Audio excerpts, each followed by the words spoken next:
नमस्कार, सुप्रभात. मी डॉक्टर प्रतीक सलगर, आंतरविद्या अभ्यास केंद्र, शंकरराव चव्हाण विधी महाविद्यालयाच्या तर्फे सगळ्यांचं मनपूर्वक स्वागत करतो. आणि डॉक्टर क्रांती देशमुख मॅडम आणि आजचे प्रमुख अतिथी पद्मश्री सुधारक ओल्वे यांना विनंती करतो की त्यांनी दीपप्रज्वलन करावं आणि कार्यक्रमाची सुरुवात करावी. आधी रेवती मॅडम पटनागर.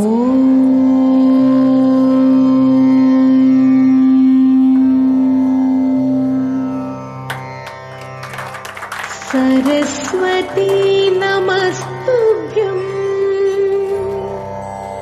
वरदे कामरूपिणी विद्यारंभं करिष्यामि सिद्धिर्भवतु मे सदा सिद्धिर्भवतु मे सदा सिद्धिर्भवतु मे सदा. धन्यवाद. मी डॉक्टर प्रतीक सलगर, समन्वयक, आंतरविद्या अभ्यास केंद्र, मराठवाडा मित्रमंडळ, शंकरराव चव्हाण विधी महाविद्यालयाच्या तर्फे पुन्हा एकदा उपस्थित सगळ्याच मान्यवरांचं, विद्यार्थ्यांचं मनपूर्वक स्वागत करतो. अनुभव रहणी विण कायसे श्रवण, गर्भ अंधू नेणे रत्ना किरण, तीर्थ क्षेत्र व्रतदान यागादिक साधन, सगुण निर्गुण पाही या दोहो माझी होऊ न राही, तरी निवसी ठाईच ठाई अरे जना, सगुण निर्गुण पाही जया पासोनी, ते राहे अनुभवेची थेर वाऊगेची रया, बाप रखुमा देवीवरू विठ्ठलेसी एकांतू, द्वैता द्वैताची मातू उरेची ना. म्हणजेच अनुभवा वाचून श्रवणाचा काय उपयोग? गर्भातल्या बालकाला रत्न दिसणार नाही. तीर्थ क्षेत्र व्रत दान यज्ञाधिक साधनं कितीही केली तरी अनुभवा विण हे सगळं व्यर्थ आहे. सगुण असो किंवा निर्गुण असो, या दोन परमात्म स्वरूपापैकी एका जरी स्वरूपाचा विचार केला तरी भगवत स्वरूप प्राप्त होऊन समाधान मिळेल आणि अर्थात त्यामुळे द्वैत आणि द्वैताचा विचारच राहणार नाही. ज्ञानोबा माऊलींच्या या ओव्यांमधून असो किंवा इतर अनेक गोष्टींमधून असो, शिक्षण असो, ह्या सगळ्यातून आपल्याला अनुभवाचंच महत्त्व कळतं. असंच अनुभवपूर्ण शिक्षण ही आजची काळाची गरज झालेली आहे. मग ते शिक्षण कायद्याचं असो, विज्ञानाचं असो, गणिताचं असो किंवा कलेचं असो. आपल्या ज्ञानोबा माऊली असोत किंवा अगदी अलीकडचं म्हणजे 2020 सालचं नवीन शैक्षणिक धोरण असो, याच अनुभवसिद्ध शिक्षणाला खूप महत्त्व देतात. अर्थात अनुभवसिद्ध शिक्षणाच्या उद्देशानं वेगळ्या वातावरणात विद्यार्थ्यांना शिक्षण देता यावं यासाठीच आंतरविद्या अभ्यास केंद्राची स्थापना आपण केली. भारतीय तत्वज्ञान, पुराण ग्रंथांचा आजच्या काळातला उपयोग आणि त्याची आजच्या काळातली उपयोगिता लक्षात यावी यासाठी जिज्ञासा या एका शैक्षणिक प्रयोगाची संकल्पना सुद्धा आपण राबवता आली, याचा मला मनस्वी आनंद आहे. अनुभवसिद्ध शिक्षणाच्या संकल्पनेबद्दल आपण जेव्हा चर्चा करतो तेव्हा एक पैलू अतिशय महत्त्वाचा आहे. विद्यार्थ्यांचं वय, त्यांची समज, आधुनिक शिक्षण पद्धतीच्या काही मर्यादा लक्षात घेता प्रत्येक गोष्ट ही अनुभवातून शिकणं विद्यार्थ्यांच्या दृष्टीने नेहमीच शक्य असेल असं नाही. त्यामुळे समाजातल्या ज्या व्यक्तींनी त्यांच्या कामातून, त्यांच्या विचारातून काही समाजविधायक काम निर्माण केलंय आणि त्यांच्या कामातून समाजातल्या काही प्रश्नांना उत्तर शोधण्याचा प्रामाणिक प्रयत्न ते सातत्यानं करतायत, अशा व्यक्तींचा परिचय व्हावा आणि त्यांच्या अनुभवकथनातून विद्यार्थ्यांचं शिक्षण समृद्ध व्हावं यासाठी आपण एक संवाद या संकल्पनेची निर्मिती केली. आपण ज्या समाजात राहतो त्या समाजातल्या तळागाळातल्या समस्यांची किमान ओळख असावी आणि त्याची जाणीव व्हावी, हाच यामागचा प्रामाणिक हेतू आहे. एक संवाद या संकल्पनेची सुरुवात ज्येष्ठ समाजसेवक दाम्पत्य पद्मश्री डॉक्टर रवींद्र कोल्हे आणि डॉक्टर स्मिता कोल्हे यांच्या मुलाखतरूपी अनुभव कथनानं झाली. आणि आज या संकल्पनेचं पुढील पुष्प गुंफण्यासाठी आपल्यात उपस्थित आहेत पद्मश्री सुधारक ओलवे. एकदा जोरदार टाळ्यांनी आपण त्यांचं स्वागत करूया. एक संवाद असेल, जिज्ञासा असेल, यासारख्या नवनवीन संकल्पनांना अखंड पाठबळ ज्यांच्याकडून मिळतं ते आमच्या संस्थेचे कार्यकारी अध्यक्ष माननीय भाऊसाहेब जाधव सर आणि आमच्या प्राचार्या डॉक्टर क्रांती देशमुख मॅडम यांचंही मी ऋण व्यक्त करतो. आणि प्राचार्य डॉक्टर क्रांती देशमुख मॅडम यांना मी विनंती करतो की त्यांनी स्वागतपर 2 शब्द व्यक्त करावेत. हे चालू करा, फक्त लाल खाली त्याचे बटन आहे.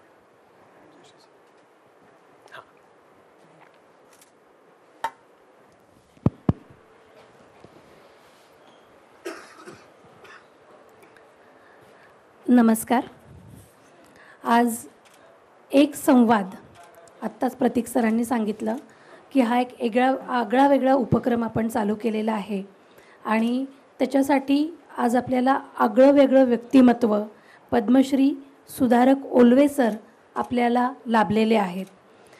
सरांच्या कार्याविषयी, कामाविषयी नक्कीच प्रतीक सर आपल्याला सगळ्यांना सांगणार आहेत, पण अतिशय वेगळ्या प्रकारचं काम सरांनी केलेलं आहे जे कदाचित आपण पूर्वी कधी ऐकलेलंही नव्हतं. आणि अशा प्रकारचं काम करूनसुद्धा माणूस एवढा पुढे येऊ शकतो. फोटोग्राफीतूनसुद्धा समाजसेवा करू शकतो. फोटोग्राफीतूनसुद्धा सोसायटीमधले जे काही सेन्सिटाइज्ड इश्यूज आहेत त्याच्याविषयी बोलू शकतो. हे ओलवे सरांनी त्यांच्या कामातून आपल्याला दाखवून दिलेलं आहे. सर, मराठवाडा मित्रमंडळ संस्थेच्या वतीने आणि शंकरराव चव्हाण विधी महाविद्यालयातर्फे मी आपले खूप खूप स्वागत करते. आम्ही आभारी आहोत तुम्ही आमचं निमंत्रण स्वीकारलं आणि आज आमच्या विद्यार्थ्यांशी संवाद साधण्यासाठी आणि तुमचा प्रवास उलगडण्यासाठी आज आपण इथे आलेला आहेत. तसेच ह्या कार्यक्रमासाठी मॅडम आलेल्या आहेत. शंकरराव चव्हाण विधी महाविद्यालयाचा टीचिंग आणि नॉन टीचिंग स्टाफ आहे, विद्यार्थी आहेत. मी सगळ्यांचं एक संवाद याच्यामध्ये स्वागत करते. सर, थोडक्यात मी तुम्हाला आपण आत्ता थोड्या वेळापूर्वी बोलत होतो, पण शंकरराव चव्हाण विधी महाविद्यालयाची एक वेगळी ओळख करून देते. आपण फोटोग्राफीतून समाजसेवा आणि समाज काय म्हणतात जागरीकरण हे काम केलेलं आहे. तसंच मराठवाडा मित्रमंडळ संस्थेतसुद्धा ह्याच प्रकारचं काम खूप मोठ्या प्रमाणात चालतं. शिक्षण हा आमचा उद्देश आहेच, पण समाजातले प्रश्न सोडवण्यासाठी संस्था कशी उपयोगी पडेल याच्यासाठी आमचे विशेष प्रयत्न असतात. आणि त्यामुळे आमच्याकडे लीगल एड सेल आहे, फॅमिली काउन्सिलिंग सेंटर आहेत आणि असे बरेचसे उपक्रम आहेत. आम्ही अशा रीतीने राबवतो की आमचा उपयोग हा समाजातल्या गरजू व्यक्तींसाठी व्हावा. आणि त्याच्यासाठी बरेचसे असे विद्यार्थी आहेत ज्यांची आम्ही फीस माफ करतो, वसतिगृहात त्यांची राहण्याची मोफत सोय करतो. तर मला असं वाटतं की कदाचित तुमच्या कामाची आणि आमच्या कामाची नाळ आपण तिथे जोडू शकतो. तर असा शंकरराव चव्हाण विधी महाविद्यालयात आज आपण इथे आलेला आहेत. मी पुन्हा एकदा सगळ्यांचे स्वागत करते आणि मला 2 शब्द बोलण्याची संधी दिली त्याबद्दल मी आभारी आहे. धन्यवाद. यानंतर मी डॉक्टर क्रांती देशमुख मॅडमना विनंती करतो की त्यांनी सुधारक ओलवे सरांचा सत्कार करावा.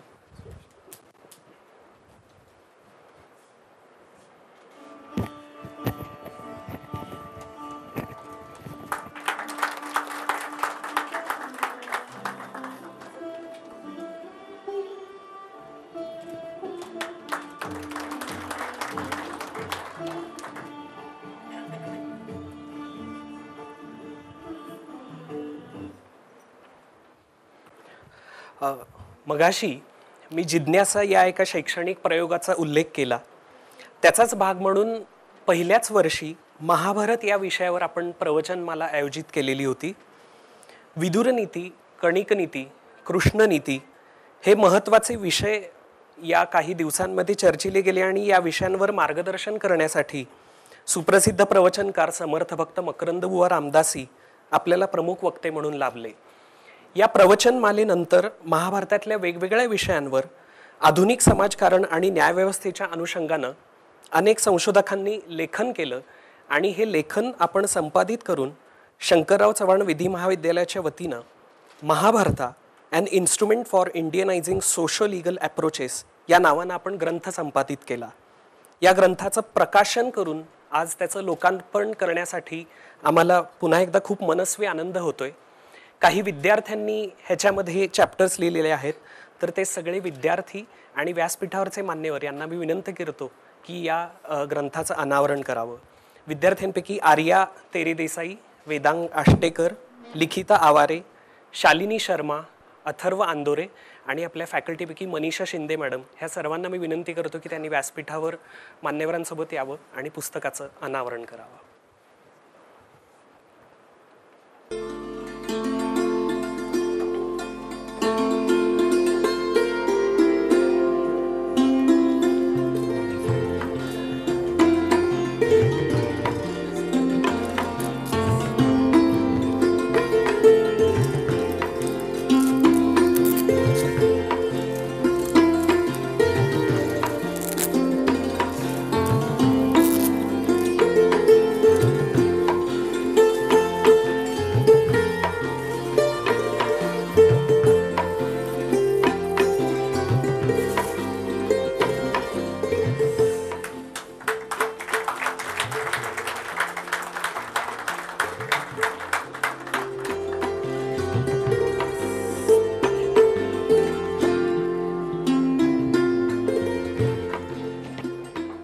यानंतर आपण मुख्य कार्यक्रमाकडे वळतोय.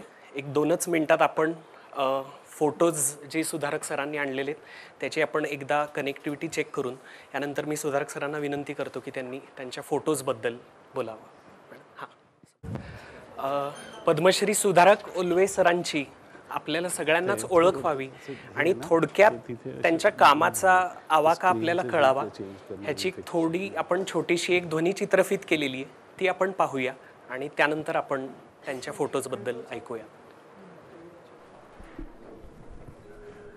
छायाचित्रण निसर्गाचं सौंदर्य असेल किंवा माणसाच्या आयुष्यातला एखादा महत्त्वाचा क्षण असेल, ते टिपून स्मरणात ठेवणारी एक कला. आपण ज्या समाजात राहतो त्या समाजातल्या तळागाळात असणाऱ्या समस्या याच कलेच्या माध्यमातून टिपून या समस्यांकडे लक्ष वेधून घेणारा एक संवेदनशील छायाचित्रकार कलाकार पद्मश्री सुधारक ओल्वे. पत्रकारितेच्या क्षेत्रात राहून राजकीय नेते, सिने कलाकार मंडळी, विविध सामाजिक कार्यक्रम आपल्या कॅमेऱ्यामध्ये टिपता टिपता त्यांचं लक्ष समाजातल्या काही प्रश्नांकडे गेलं.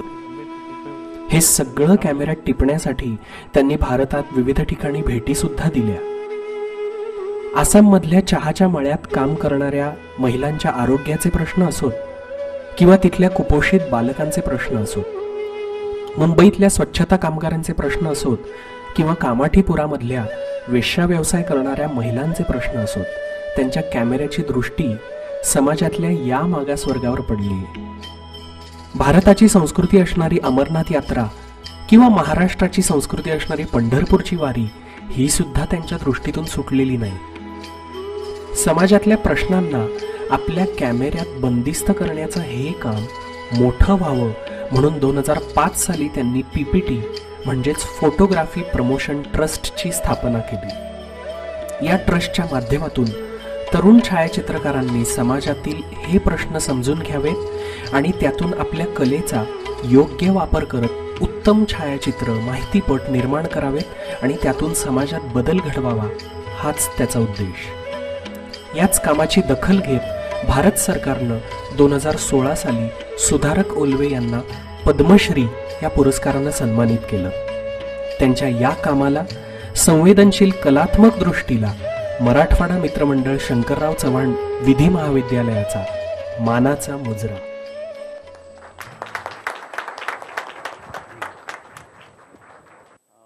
माझा आवाज येतो? मराठीत बोलू? मराठी. देशमुख मॅडम, प्रतीक सर, फार धन्यवाद मला बोलवल्याबद्दल. मला पहिलं तर मला एका लॉ कॉलेजने बोलवलं आणि मला वाटलं की फार महत्त्वाचं आहे जाणं, यांना भेटणं, कारण की फार महत्त्वाचा कायदा प्रत्येकाच्या जीवनात आहे आणि सगळ्यांनाच न्याय मिळाला पाहिजे आणि सन्मान पण मिळाला पाहिजे आणि त्याचे ॲम्बॅसेडर तुम्ही आहात.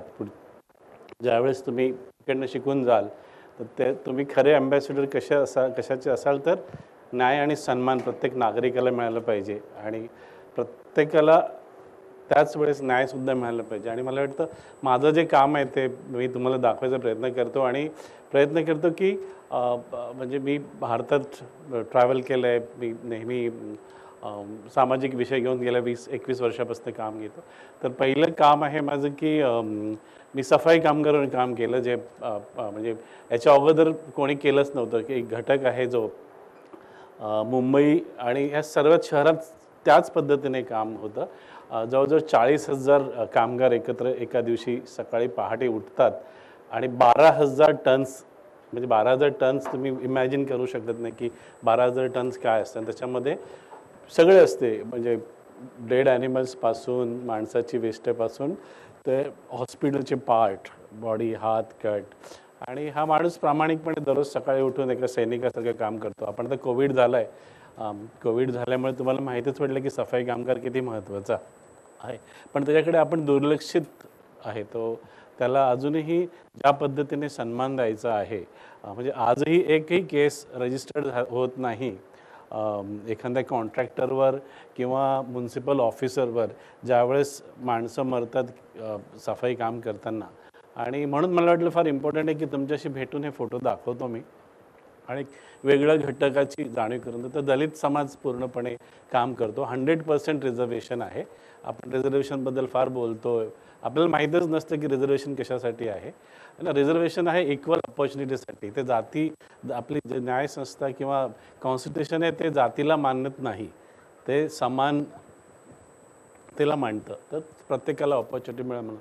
पण यामध्ये 100% रिझर्वेशन आहे, म्हणजे दुसरा समाज काम करत नाही. याच्यात एकच दलित समाज आहे जो प्रत्येक राज्यात वेगवेगळ्या नावाने आहे. काही वाल्मिकी आहेत, काही दुसरे समाज आहेत, डोम आहेत, महाराष्ट्रात एक स्पेसिफिक आहेत.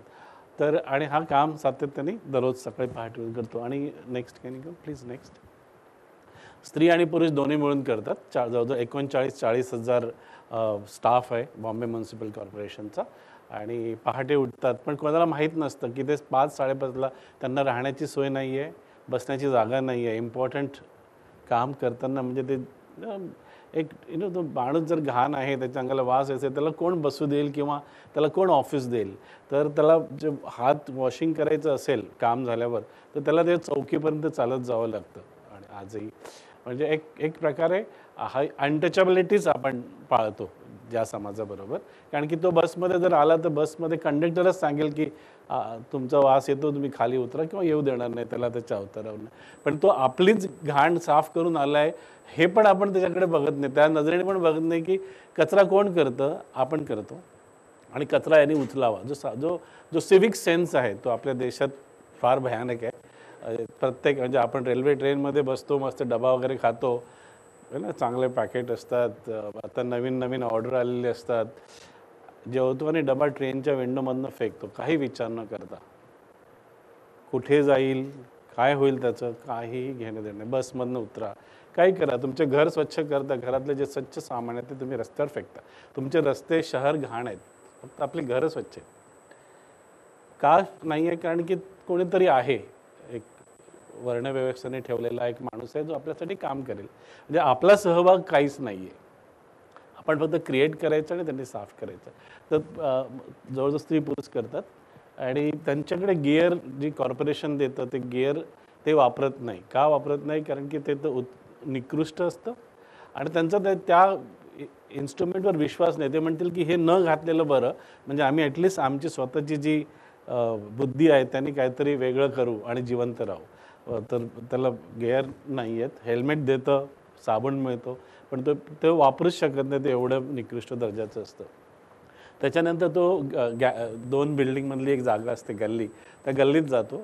गल्ली हे त्याचं ॲक्च्युली म्हणजे जे गॅजेट आहे कॉर्पोरेशनचं, त्या कॉर्पोरेशनमध्ये जॉब आहे ना, त्या माणसाचा जॉब आहे फक्त रस्त्यावरची पानं गोळा करायची आणि त्याला आग लावायची, जाळून तिथे ठेवायची, तेवढंच फक्त काम आहे. म्हणजे ऑफिशियल जे गॅझेट आहे त्याच्यात. पण जो काम करतो ते तुम्ही बघितलं ते वेगळंच करतो, कारण की याच्यात नागरिक आहेत, नगरसेवक आहेत आणि नागरिकांचा जास्त सहभाग आहेत की जर तू कामाला नाही आला तर त्याला लगेच शिवेगाळ करून त्याला कामाला बोलवायचं दुसऱ्या दिवशी. आपण व्यवस्थित सेग्रेट करून ठेवायचं नाही. ज्यावेळेस तो गल्लीत जातो त्यावेळेस लोकांना माहीत असतं की हा माणूस काम करतो, पण तो माणूस एवढ्या खालच्या दर्जाचा आहे की त्याला बोलण्याची संधी नाही आहे, त्याला आवाज नाही आहे. म्हणजे कोण त्याच्यावर ॲसिड फेको, गरम पाणी टाको व्हेजिटेबलचं, तो काय करेल, जास्तीत जास्त ओरडेल आणि जाऊन दुसऱ्या दिवशी कामाला त्याला यायचंच आहे, कारण की एमर्जन्सी सर्व्हिसेसमध्ये काम करतो. तर एवढ्या प्रमाणे त्याच्यावर जे it's inhuman that we behave with another human like this. आणि इट्स म्हणजे ते वर्किंग कंडिशन पण एवढं इनह्युमन आहे की एवढा वास प्रचंड सहन करतो आणि तो दररोज साफ करतो आणि आपल्याला प्लेग, मलेरिया कित्येक रोग येतात त्याच्यापासून तो आपल्याला हे करतो. म्हणजे ज्यावेळेस सैनिक ज्यावेळेस जातो कारगिलला त्याला तुम्ही गॅलेंट्री अवॉर्ड देता, घरी आला की त्याचं हे करता, पण जो सैनिक तुमच्यासाठी दररोज काम करतो मग तो प्रायव्हेट तुमचे बाथरूम्स असो, टॉयलेट असो किंवा रस्त्यावरचं असो किंवा पब्लिक असो, तर त्याला आपण खरंच सन्मान देतो का? न्यायाचं नंतरची गोष्ट आहे, पण ॲटलीस्ट सन्मान तरी करतो का? आपण त्याला ॲक्नॉलेज तरी करतो का की हा काम करतो आणि हा माणूस म्हणून? नाही करत, कारण की आपल्याला त्या पद्धतीने आपण तयार झालेलो आहोत की आपण करायचं आणि दुसऱ्यांनी ते साफ करायचं. किंवा एक मी मनच तयार झालं नाही, म्हणजे असंवेदनशीलता अशी दिसते. तो दिसला किंवा तुमच्यासमोर तुम्ही पहिलं काय करता माहिती आहे का? तुम्ही तिकडनं पळ काढता. तो दिसला साफ करताना, मेलेला कुत्रा उचलताना, आणि तुम्ही जर तिथे असाल तर तुम्ही नाकावर लगेच हात दाब आणि पळून जाता तिथून. हे विचारत नाही की हा कोणाचा कुत्रा आहे, त्याची जबाबदारी असली पाहिजे. ती जबाबदारी त्यांनी का घ्यावी आणि कॉर्पोरेशननी पण का घ्यावी? म्हणजे कॉर्पोरेशन पण नागरिकांचा समूह आहे ना, नागरिकांनीच का घ्यावी नाही? तसे भरपूर प्रश्न. मग तो गल्लीत नंतर आणि या काही क्वालिफिकेशनची गरज नाही. त्याचा आत्मा मेला पाहिजे जर असेल आत्मा तर, आणि त्याने तो स्वतःलाच कचरा समजतो, कारण की तो घरातनंच त्याला डिस्क्रिमिनेशन सुरू होतं. तो काही अशी चांगली आंघोळ आणि चांगले कापड करता बायकोच विचारेल की कुठे चालला बाबा तू आज, म्हणजे तिथूनच सुरुवात होते. आणि बाहेर तर मग अगदी दिवस पूर्ण भरले आहे, पूर्ण पुढे आहे. आणि हाताने जमा करतात, त्या गळल्या एवढ्या लहान आहेत. आणि या it's true that the job doesn't require any qualification, you just need one specific community to work for this. आणि त्याच्यानंतर तो गटारामध्ये जातो. गटारं डबल डेकरपेक्षा मोठी आहेत आणि त्याच्यात फक्त पॉयझनस गॅसेस. पूर्ण भारतात सर्वात जास्त गटारामध्ये माणसं मरतात, कारण की तिथे त्याला काहीच सोय नाही. ना बाहेर फायर ब्रिगेड उभी आहे, ना पोलीस उभी आहे, किंवा दिस ॲम्ब्युलन्स आहे, काही नाही. त्याने फक्त करावं आणि त्याच्यात एवढे पॉयझनस गॅसेस आहेत की तो मेला तर त्याची बॉडी पण मिळणार नाही आणि तो अनकॉन्शियस झाला काय. आणि सातत्याने होतं, म्हणजे गेले कित्येक वर्षापासून होतं असं. मी एक नाही, पण प्रत्येक दिवशी तुम्ही जर बातमी बघितली आणि तोच होतं की तुम्ही जे कोणाला वाटत नाही का की आपण एक काहीतरी केस रजिस्टर्ड करावी किंवा जाऊन प्रश्न विचारावे. आपण प्रश्न विचारत नाही. आपण आपलं आणि त्याचं एक कारण होतं की तुम्हाला सांगायसाठी की का एक केस रजिस्टर्ड होत नाही. ज्या दिवशी वर्कर मरतो त्या दिवशी आपण विचारत काय ठाणे प्रशासनाला किंवा जिथे झालं आहे त्यांना, आणि त्यांना सजा पण का होत नाही. म्हणजे त्यांना सजेची तर वेगळी गोष्ट आहे, म्हणजे ती तर लांबची गोष्ट आहे, कारण की आपल्यामध्ये तो भरला आहे की काय म्हणतात त्याला, एक तर रक्तातच भिनला आहे तो असंवैधानिकपणा. म्हणजे लॉ आहे 2016 साली, एवढा लॉ आहे की कठीण लॉ आहे, पण तो इम्प्लिमेंटच होत नाही आहे. आणि का होत नाही इम्प्लिमेंट? आपण माणूस म्हणून नाही करत की त्या माणसासाठी आपण करायचं नाही म्हणून करत? हे मोठे प्रश्न मी नेहमी सांगतो कामात, आणि आज तुम्हाला जास्त सांगतो कारण की you can do something, there is a hope that you can do something. आणि सांगितलं ना की आपलं एवढं सिव्हिक सेन्स आहे ना, आपण घरातले सोफा सेट, खुर्च्या, चादरं, काय काय काय घरातनं घाण झाले की ती गटारात टाकू, विचार पण करत नाही. याच्या पुढचा विचार तर तुम्ही अजून केलाच नाही आहे. पुढच्या 40-50 वर्षानंतर जे तुमचं ड्रेनेजचं पाणी आहे, जे नदीत आणि समुद्रात चाललेलं आहे, ते तुम्हाला परत भेटणार आहे इक्वली. मी तर फक्त मानवी संवेदनाबद्दल बोलतो किंवा ह्युमॅनिटीबद्दल बोलतो, ॲज अ ह्युमन बोलतो मी, एन्व्हायरमेंटबद्दल बोलत पण नाही. 40-50 years the same water is going to come in your glass with someone's some part in that water glass. We are not thinking. आपल्या नद्या बघा, सरळ सरळ सांडपाणी सोडलेलं. म्हणजे मी देशात फिरलो, प्रत्येक UP, बिहार, काही नाही, म्हणजे हा तर एक मानवी ह्याचा ह्युमन ह्याच्यावर आहे की ह्युमन डिग्निटी फार महत्त्वाची आहे, की त्या उद्देशाने मी करतो. पण त्याच्यानंतरचा जो आहे तो तर अजून भयानक आहे, त्याच्यावर आपण विचारच करत नाही. आणि can you go back please. तर एवढं म्हणजे त्याला तर he has to be young. If he is not young he cannot breathe, keep his breath for longer time. So once he takes out that, then only the drainage will be clear and the water will start flowing. Yeah, so this मध्य प्रदेशचा आहे आणि तो वाचला होता. म्हणजे 6.5-7 feet त्याची height असल्यानंतर पण तो ड्रेनेज पाईपमध्ये गेला होता. दुसरा त्याच्यासोबत होता तो मेला त्या ड्रेनेजमध्ये. आपण प्रायव्हेट ज्यावेळेस काम करतो त्यावेळेस जास्तीत जास्त ॲक्सिडेंट होतात, ते अननोटीस जातात. ते 10-20 हजार रुपये दिले, पोलिसांना मॅनेज केलं की ती केस रजिस्टर्ड होत नाही. आणि मी त्याला विचारलं की ही दिल्लीमध्ये काम करते, घराघरात जाऊन त्याला विचारलं की आप सुबह से काम करती है तो आप पानी मांगती है क्या? तो बोलते भैया पानी तो छोड़ दो, अगर हम घर में गए तो सब लोग बाजू में हो जाते हैं. See what a important job for home she is doing, and she gets ₹1 per day to clean 1 toilet. आणि UP बिहारमध्ये भरपूर आहे अजून.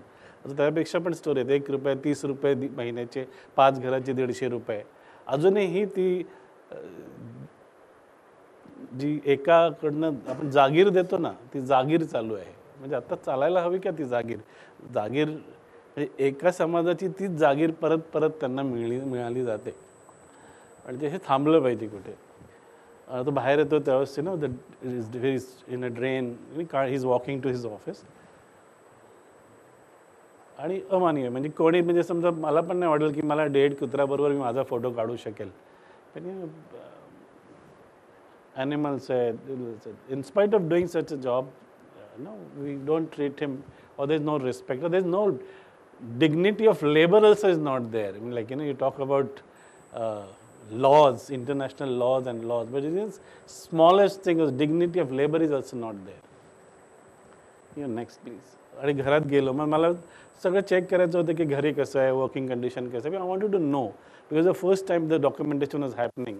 आम्ही 2-3 वेळा म्हटलं मी नाही करायचं, पण माझे शिक्षक आणि सगळे म्हणाले की you keep doing it. And then ते नेहमी म्हणायचे की सुधारक कुछ होने वाला नाही आहे, तुम्ही किती वेळा फोटो काढा, काही होणार नाही आहे. But we tried. Then mister Ratan Tata saw the images, that I will tell you later. So आणि हे डोम कम्युनिटी आहे. तुम्ही ज्यावेळेस बनारसला जाता, जे प्रेताची त्याला हात लागल्याशिवाय ती प्रोसेस पूर्ण होत नाही, म्हणजे त्याने जाळलं पाहिजे प्रेत. तर ती कम्युनिटी आहे. म्हणजे such an important job, but no job, no money, and they have to do as all labour. So there is nothing in the house. मला लक्षात वाटतं की हे 21व्या शतकातले फोटो आहेत का? म्हणजे मला पण प्रश्न पडतो की आता डिजिटल काढलेले फोटो आहेत, पण असं वाटतं की फार फार फार वर्षापूर्वीचे असे एजेस.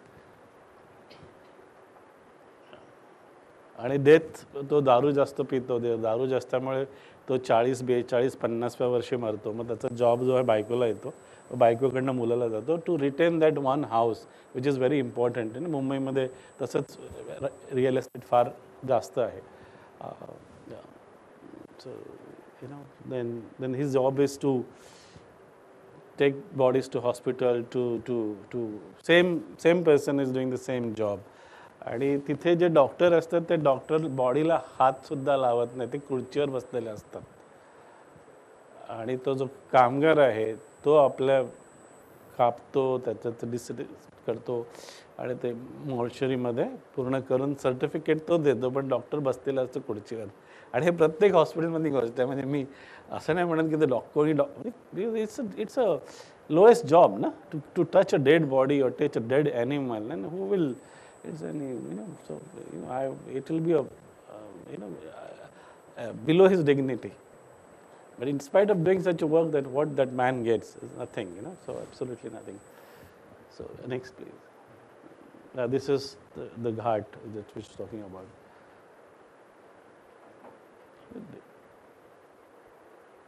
आणि नंतर दुसरी सिरीज केली होती मी एक कॉल्ड ॲट्रॉसिटीवर जास्त होती.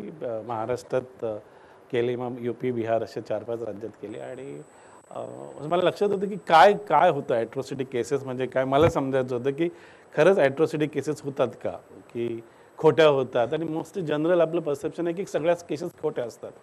ठीक आहे, खोट्या असतात, असू शकतील, पण तिथे काही झालं असेल, पुढे सांगतो म्हणजे मी त्याच्यानंतर, की काही झालं असेल आणि तो मुलगा मेला असेल तर कुठेतरी त्याला न्याय मिळाला पाहिजे ना. पण त्या केसेस बंद होतात.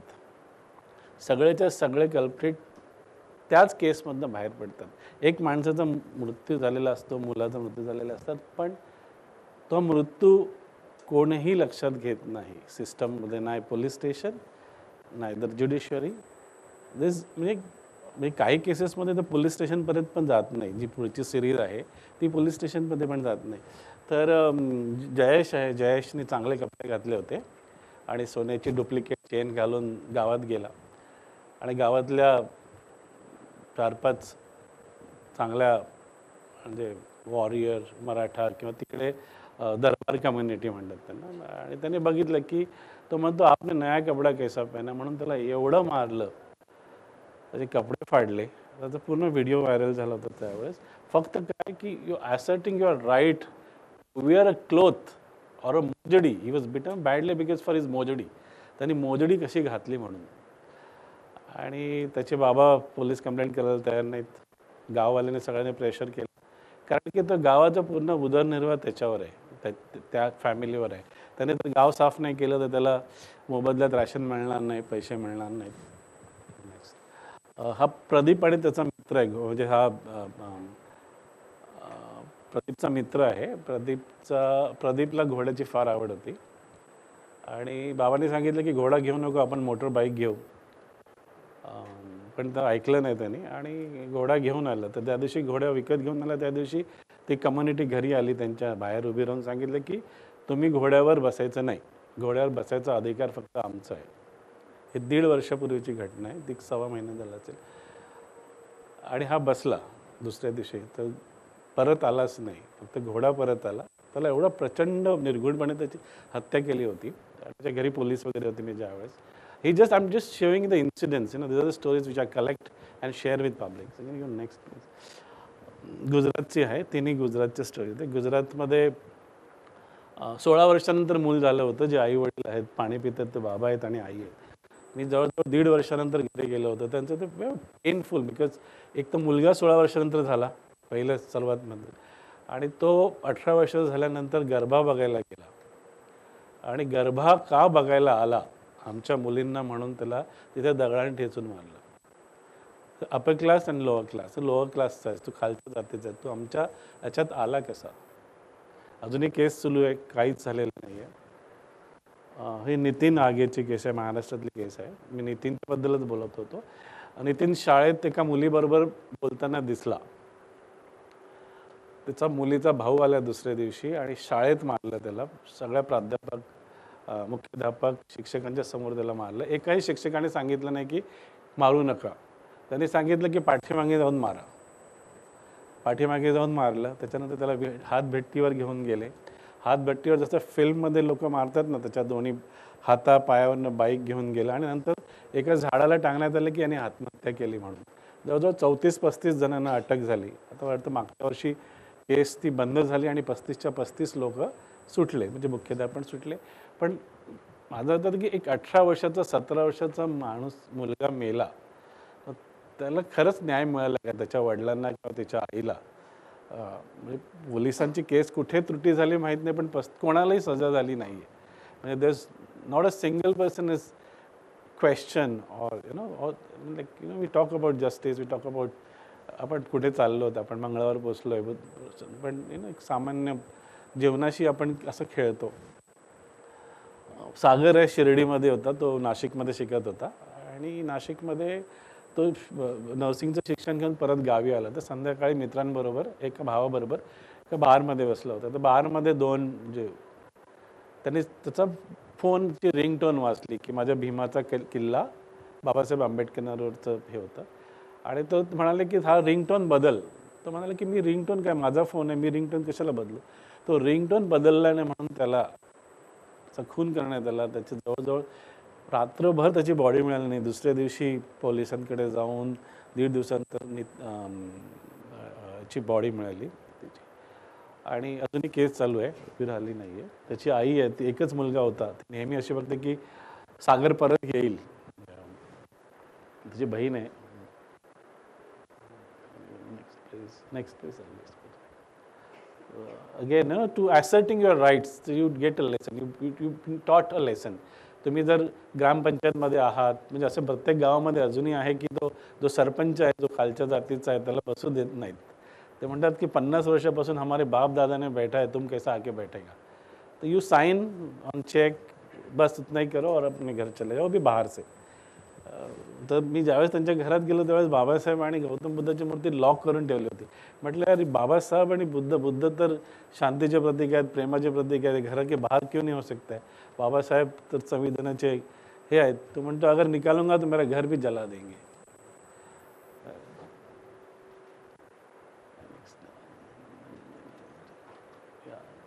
These are the stories which I want. They're too hard. एक हे राहू दे. हिने ख्रिश्चन मुलाबरोबर लग्न केलं, दलित ख्रिश्चन बरोबर. हैदराबादची मोठी केस आहे. कॉलेजमध्येच भेटले, एकत्र प्रेम झालं, लग्न केलं आईवडिलांना न सांगता आणि ती प्रेग्नंट राहिली. तर बाबा नेहमी आई बोलवत होतं की तू ये घरी ये, आपण काहीतरी करू. तर मला 1.5 वर्ष झालं, प्रेग्नंट पण झाली. म्हणून मग ती ज्या दिवशी ती टेस्ट होती त्याची हॉस्पिटलमध्ये, त्या दिवशी बाबांनी सांगितलं की मी टेस्टला जाईल, तुम्ही या. बाबांनी 2 गुंड आणले आणि तिच्या समोर तिच्या प्रियकराचा खून केला. आणि त्याच्यानंतर ही मी परत भेटायला गेलो तर घरी ती सासूकडे होती आणि आता चांगला मुलगा त्यांना झाला. तर हे ना, म्हणजे किती आपण कोणत्या याच्यात राहतो की एक म्हणजे मुलगी सोडायला तयार नाही. तिला विचारलं की तू आता बाबांकडे जाशील का, म्हणतो अभी तो बाप के पास जाने का कुछ मतलब ही नाही आहे. तर मेरे सामने, म्हणजे तुला एवढं निर्घुण पद्धतीने मारलं होतं वॉर वगैरे चॉप करत. आता जेलमध्ये आहेत. नंतर एक मोठी सिरीज मी केली होती call save the girl child आणि ऑन वुमन व्हायलन्स. बेसिकली की भारतामध्ये सर्वात जास्त वुमन व्हायलन्स आजही आहे. 50% of the population is woman, very powerful but no rights again, so you know better than me, so I don't have to say. तर मी I just wanted to found की start from birth till the old age, till she's become mother, she's become wife, the violence continues, the circle. I wanted to follow the cases. तर मी ज्या शहरात जातो त्या शहरात काही घटना झाली असेल तर I go and meet her and check with them, so की काय चाललं आहे, केस कुठे आहे आता. आणि मग त्यामध्ये डोमेस्टिक व्हायलन्स पण भरपूर आहे. तर I just wanted to find out की फोएटसचं काय करतात. की आपल्या भारतातली काही राज्य आहेत ते they are expert in killing foetus and that girl child foetus very famous. मी I don't know, not taking the name of the people. पण इथे पण पुण्याच्या आजूबाजूला नकोशी नाव आहे. तुम्ही नकोशी नाव कसं ठेवू शकता का. 7-7, 8-8, 9-9 मुली होतात. 10व्या वर्षात मुलगा सगळ्यांना पाहिजे. काजल आहे, काजलचा जस्ट जन्म झाला होता त्यावेळेस मी आणि माझे अजून पत्रकार मित्र तिथे होतो. आणि बापांनी फोन केला की काय झालं बाबा. तर सांगितले मुलगी झाली, ही 4थी मुलगी होती. तर त्याने सांगितलं मला चेहरा दिसला नाही पाहिजे. तर they started already develop a plot की काय पाण्याच्याने मारायचं. समहाऊ नेबर ओव्हरहर्ड आणि सांगितलं की if you do anything to the girl we will go to the police station. And so that's why Kajal is alive in Ahmedabad. Sunita आहे दिल्लीची, फार सुंदर मुलगी होती. तिला टी व्हीमध्ये कॅरियर करायचं होतं, स्टार बनायचं होतं टी व्हीमध्ये. आणि one of the family member long distance wanted to get married to her. He was always asking की माझ्याशी लग्न कर, माझ्याशी लग्न कर. So 4th time, 5th time, she said I don't want to get married. तो आला दिल्लीमध्ये जवळजवळ 5:45 समोरच आणि ॲसिड टाकलं सुनीतावर. Very difficult, nobody helps that time. म्हणजे आम्ही ज्यावेळेस इंटरव्यू करतो त्यावेळेस सांगतात की भैया कोई भी आता नहीं है, उनको पता ही नहीं रहता कि क्या करना है किसी को. Either they wait police to come and that's too much of a late. By the time the disfiguring is too much. आणि हे to disfigure to teach a lesson to women. It is not to just harm her or physical. Physical can be treated and can get, but to make sure that it reaches at the right spot, to make sure that you're woman and your place is here. So that was the more, म्हणजे ज्यावेळेस आम्ही बोलायचो तेव्हा असं वाटायचं की to demolish her as a being. Shalu दुपारी 11:30 वाजता उदयपूरमध्ये चालत होती आणि कोणीतरी पाठीमागून तिला छेडलं, हिने जाऊन 2 झापड मारल्या तिला. तो 3-4 दिवसानंतर 52-55 वर्षाचा माणूस आहे आणि त्याच्यावर ॲसिड ओतलं. आणि ज्यावेळेस मी उदयपूरला चाललो तर कलेक्टरच्या ऑफिसच्या समोर ही बसली होती प्रोटेस्टसाठी. तर मी ऑलवेज आय एम क्युरियस की काय चाललं आहे. I saw that acid victims protesting for a job. मी थांबलो, ओळख करून गेली. आणि then 2-3 times 4 times I go back again. It's not the first time I just start shooting and bring the pictures. I go back again, speak and make a relationship, trust. Then the story will come. First time it will not happen. I'm not working for a newspaper now, so I'm working for more of a, intimate, emotional story. So that's the picture. So it's a लग्न झालंय, 3 मुलं आहेत, पण नवरा चेहरा बघायला तयार नाहीये. So in the beginning, so these are more domestic violence. Small fight between husband and wife. त्याने रॉकेल काढलं, जाळून टाकलं. दिस आर फ्रॉम UP, जे जास्त जो एरिया आहे मागासलेला एरिया आहे आणि ऑलमोस्ट सगळे मायग्रंट वर्कर बाहेरच्या राज्यात गेलेले आहेत. पोलीस ऑफिसर नवरा आहे, एवढा मारतो प्रत्येक महिन्यात आणि मग ती बाबांकडे येते, राहते. आणि as a photographer, as an artist, you kind of make up की she is a bird and she is in a cage. So you can think because जास्त इफेक्टिव्हली कसं लोकांकडे जाता येईल की आणि जेणेकरून बदल सम काइंड ऑफ. आणि मायाची केस आहे. दोघं नवरा बायको बाहेरगावी चाललेले, बस स्टँडवरच भांडण झालं, नवऱ्याने कैची काढलं, नाक कापून टाकला. So domestic violence is very high in every village, cities. आणि एक अजून आपण काय म्हणतो त्याला, झाडाला विच हंटिंग इज अनदर. एक स्त्री असेल ते आयडेंटिफाय करतात की एकटी आहे, 2-4 एकर जमीन असेल, घर असेल, मग ते बरोबर आयडेंटिफाय करून एकत्र गावातले येतात आणि त्याला दगडाने ठेचून ठेचून मारतात की ही विच आहे. आणि नंतर त्याला झाडाला लटकवतात, जेणेकरून सांगतात की हिने आत्महत्या केली. पण ती आत्महत्या केली नसते पाहिजे, ती ठेचून, म्हणजे to just to acquire that problem. And I don't know what hate is there, that how much, what the extent of a hate is there, that I don't understand. Manorama was raped, so she doesn't want to have photographed. So, she was 11 years when the neighbor had a fight and wanted to teach a lesson to neighbor. So, a girl child then was next year. आफ्ताबच्या मुलीचं लग्न झालं होतं बाजूच्या गावात. सुंदर मुलगी, मी भेटलो आणि डोरी मागत होतं. फार गरीब, बांधा म्हणून UP मधलं एक आहे, जो जास्त तिथे बंदूकवाले काय म्हणतात, गुंडांचा वस्ती आहे. तर 3-4 वेळा दिलं, बाईक पण दिली. आता ते म्हणाले की आमच्याकडे काहीच नाही आहे. तर मग ही मुलीला घेऊन आली आणि पोलीस कंप्लेंट केली. या सगळ्या मोस्टली केसेसमध्ये they don't reach to police station. Very difficult, very difficult. Police स्टेशनमध्येच केस रजिस्टर्ड होत नाही, तर पुढची गोष्टच नाही. आणि पोलीस केलं. 2 दिवस सासरा आणि तिचा जावाई जेलमध्ये होता. 2 दिवसानंतर म्हणजे it was not the proper section also, they just come out. आणि त्याने देशी कट्टा घेतला आणि ह्या 72 बुलेट्स आहेत ज्या त्याच्यावर फायर केल्यात. आणि so I tell share the letter this. मी नंतर दाखवतो, हे नंतर दाखवतो, नंतर थांबव, नंतर बघूया आम्ही लागलं तर. That's a different story. It's also Kamathipura, but I think we can speak.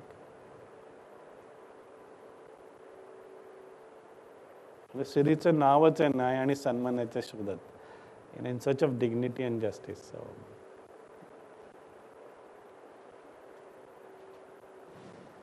yes, yeah.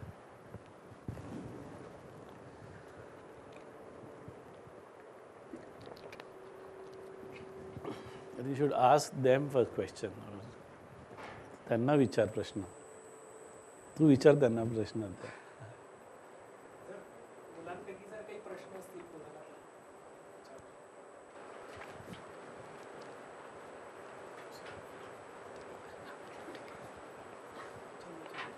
Hello. आपण टी व्हीवर ज्या बातम्या बघतो त्या आपल्या समोर आपण विसरतो त्या बातम्या, त्या लक्षात ठेवत नाही आपण. त्यांचं पण काम आहे की लक्षात राहू न देणं.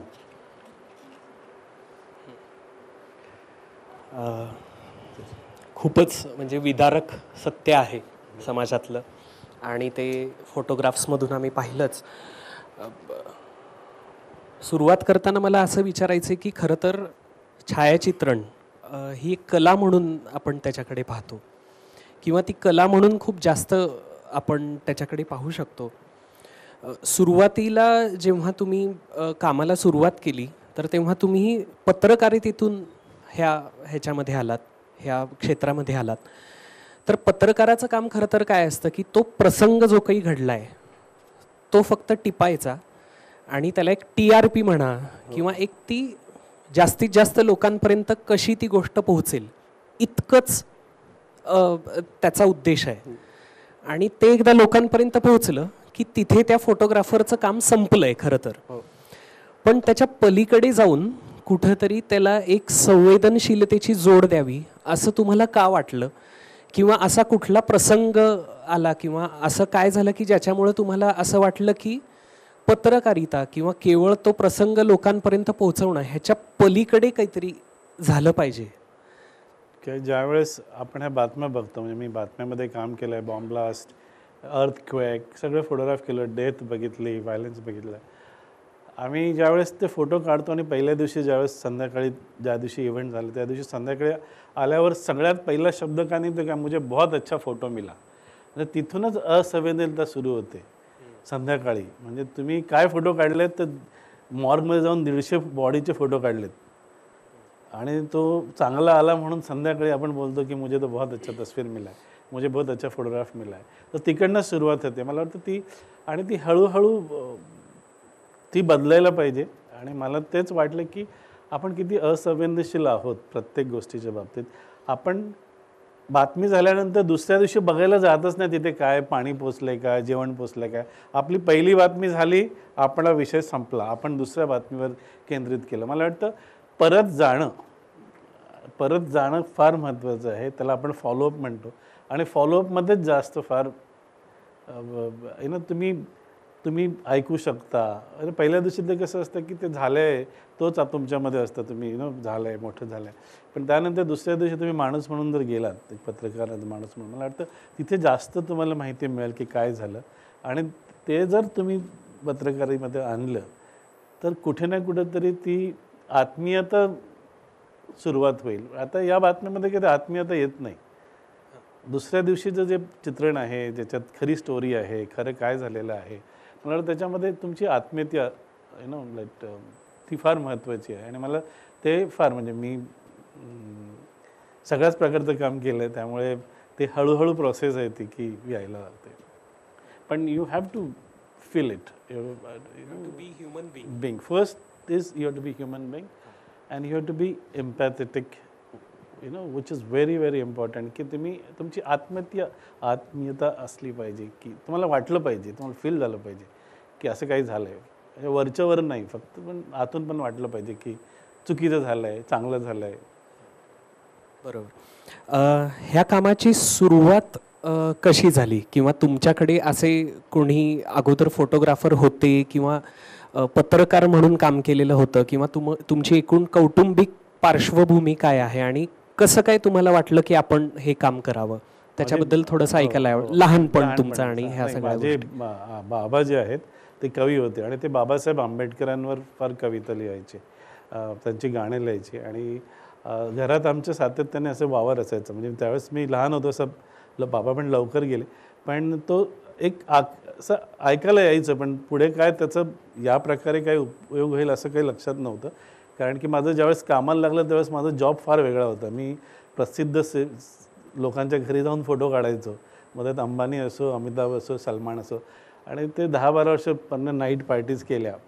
10-12 वर्ष मुंबईतल्या प्रत्येक नाईट पार्टीमध्ये 3-3, 4-4 वाजेपर्यंत रात्रीचे फोटो काढलेत मी.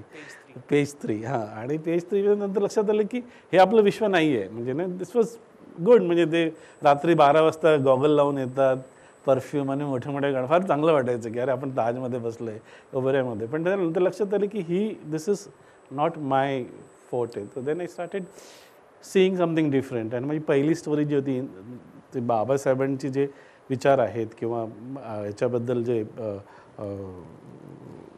ते थोडंसं प्रयत्न केला आणायचा की ते फोटोग्राफीमध्ये येऊ शकतात का यु नो.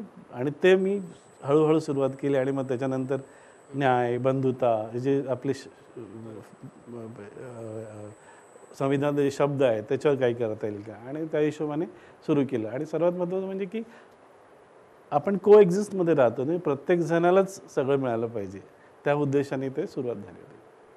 बरोबर आहे. शैक्षणिक पार्श्वभूमी तुमची आणि कौटुंबिक पार्श्वभूमी की कुठे तुम्ही मुंबईतच तुमचा जन्म? आणि मी विदर्भाचं आहे, म्हणजे विदर्भातनं मुंबईत माझे बाबा ट्रान्सफर झाले होते. मी जे स्कूलला मी पहिले इंजिनिअरिंग केलं, सिव्हिल इंजिनिअरिंग 2 वर्ष. पण मराठी मुलगा, मला काही समजत नाही. दुसऱ्या दिवशी मी वडिलांनी सांगितलं की मला काय समजत नाही, हे टँग आणि काय कॉस्ट बीस काय समजत नाही.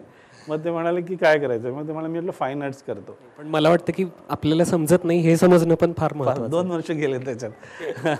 मग त्यानंतर मी फाईन आर्ट्समध्ये गेलो आणि फाईन आर्ट्समध्ये पण जमलं नाही. तर फाईन आर्ट्समध्ये एक प्रोफेसर होते बवलेकर म्हणून, ते म्हणाले की हा मुलगा गरीब आहे, याची परिस्थिती नाही आहे, तर याला काहीतरी आपण करू की ह्याने लग्नाचे फोटो काढेल आणि त्याचं काहीतरी सुरू होईल. तर ते मला लिटरली फोटोग्राफी शिकायला घेऊन गेले. आणि मग त्याच्यानंतर 2 वर्ष माझ्याकडे कॅमेरा पण नव्हता पूर्ण झाल्यानंतर.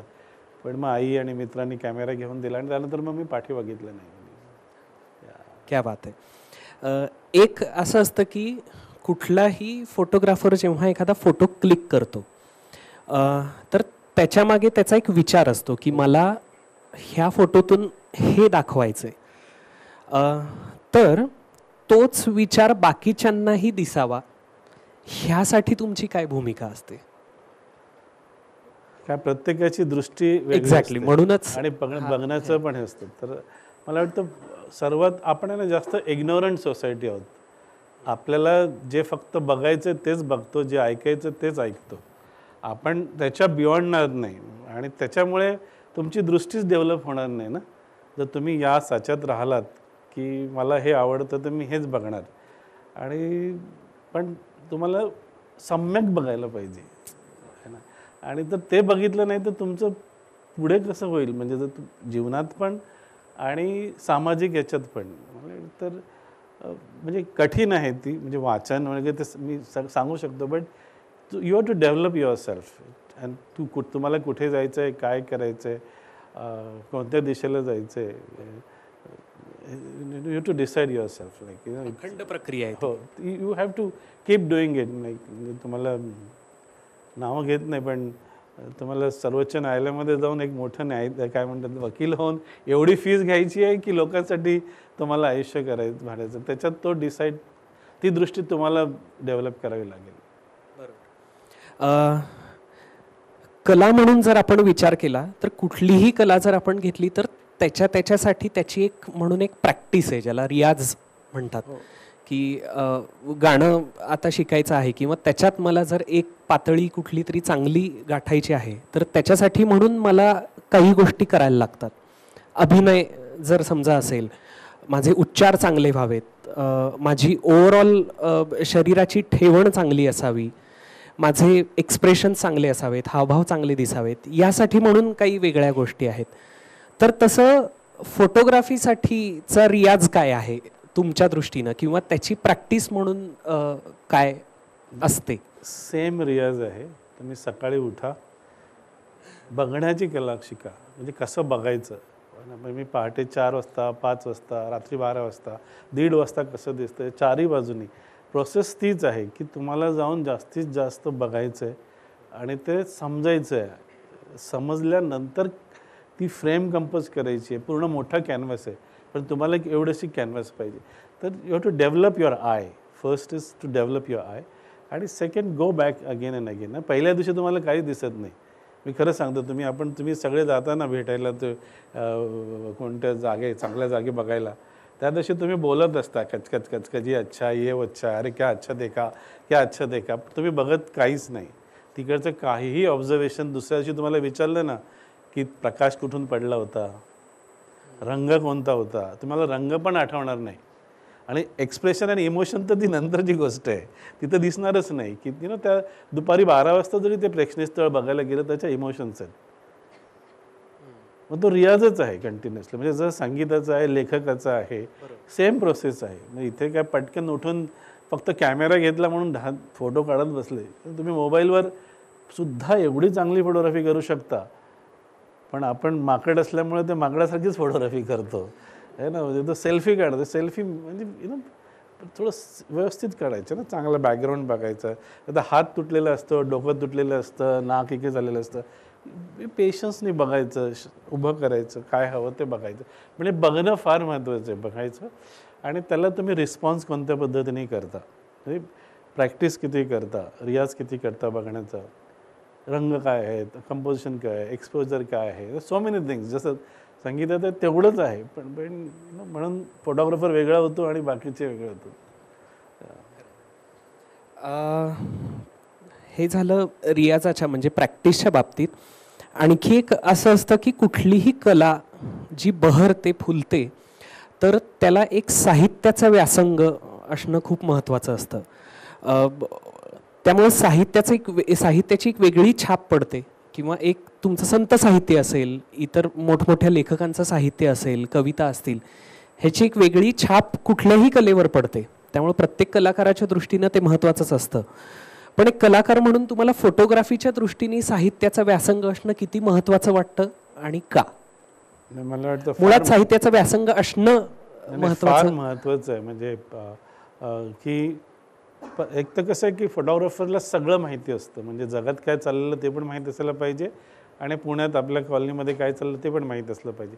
आणि हे माहितीसाठी तुमचं वाचन फार महत्त्वाचं आहे. म्हणजे पूर्ण नाही, पण आपण जे शब्द आहेत त्या शब्दाचंच व्हिज्युअलमध्ये करतो. म्हणजे तुम्ही आमची प्रोसेस कशी असते की आपण जे वाचतो, अगोदर वाचल्यानंतर त्याचं व्हिज्युअलायझेशन होतं की असं असायला हवं किंवा असं इमेज, आणि त्यानंतर फायनल प्रोडक्ट येतं.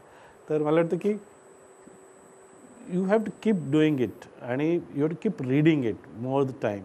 तुम्ही जेवढं जास्त वाचाल तेवढं ते तुम्हाला अनकॉन्शियसली कुठे ना कुठे ते तुमच्या फ्रेममध्ये ते तुम्ही आणाल. म्हणजे काही शब्द असतील, काही भावना असतील, काही ॲस्थेटिक पुस्तकात पण आहे, ते तुम्ही ॲडॉप्ट करू शकता तुमच्या कामामध्ये. आणि राहिलं सगळंच वाढवं, म्हणजे तुम्ही कबीरांचं घ्या किंवा तुकारामांचं घ्या, आणि it somewhere it opens up your mind and it makes you more see very clearly. म्हणजे तुम्हाला बघायला शिकवतं की कोणत्या पद्धतीने, म्हणजे आपण नाही बघू शकलं कमी कमी हे साहित्य तुम्हाला मदत करते की तुम्ही या पद्धतीने बघू शकता. आणि मला वाटतं ते फार महत्त्वाचं आहे की तो जर म्हणजे एका पुस्तकात नाही, वेगळ्या ओळीतनं जरी मिळाला तरी तुमचं पूर्ण फोटोग्राफी, तुमची कला बदलू शकते. कुठलाही फोटो आपण जेव्हा म्हणतो तो खरं तर एक फक्त क्षण आहे, तो आपल्याला अचूक टिपायचा आहे.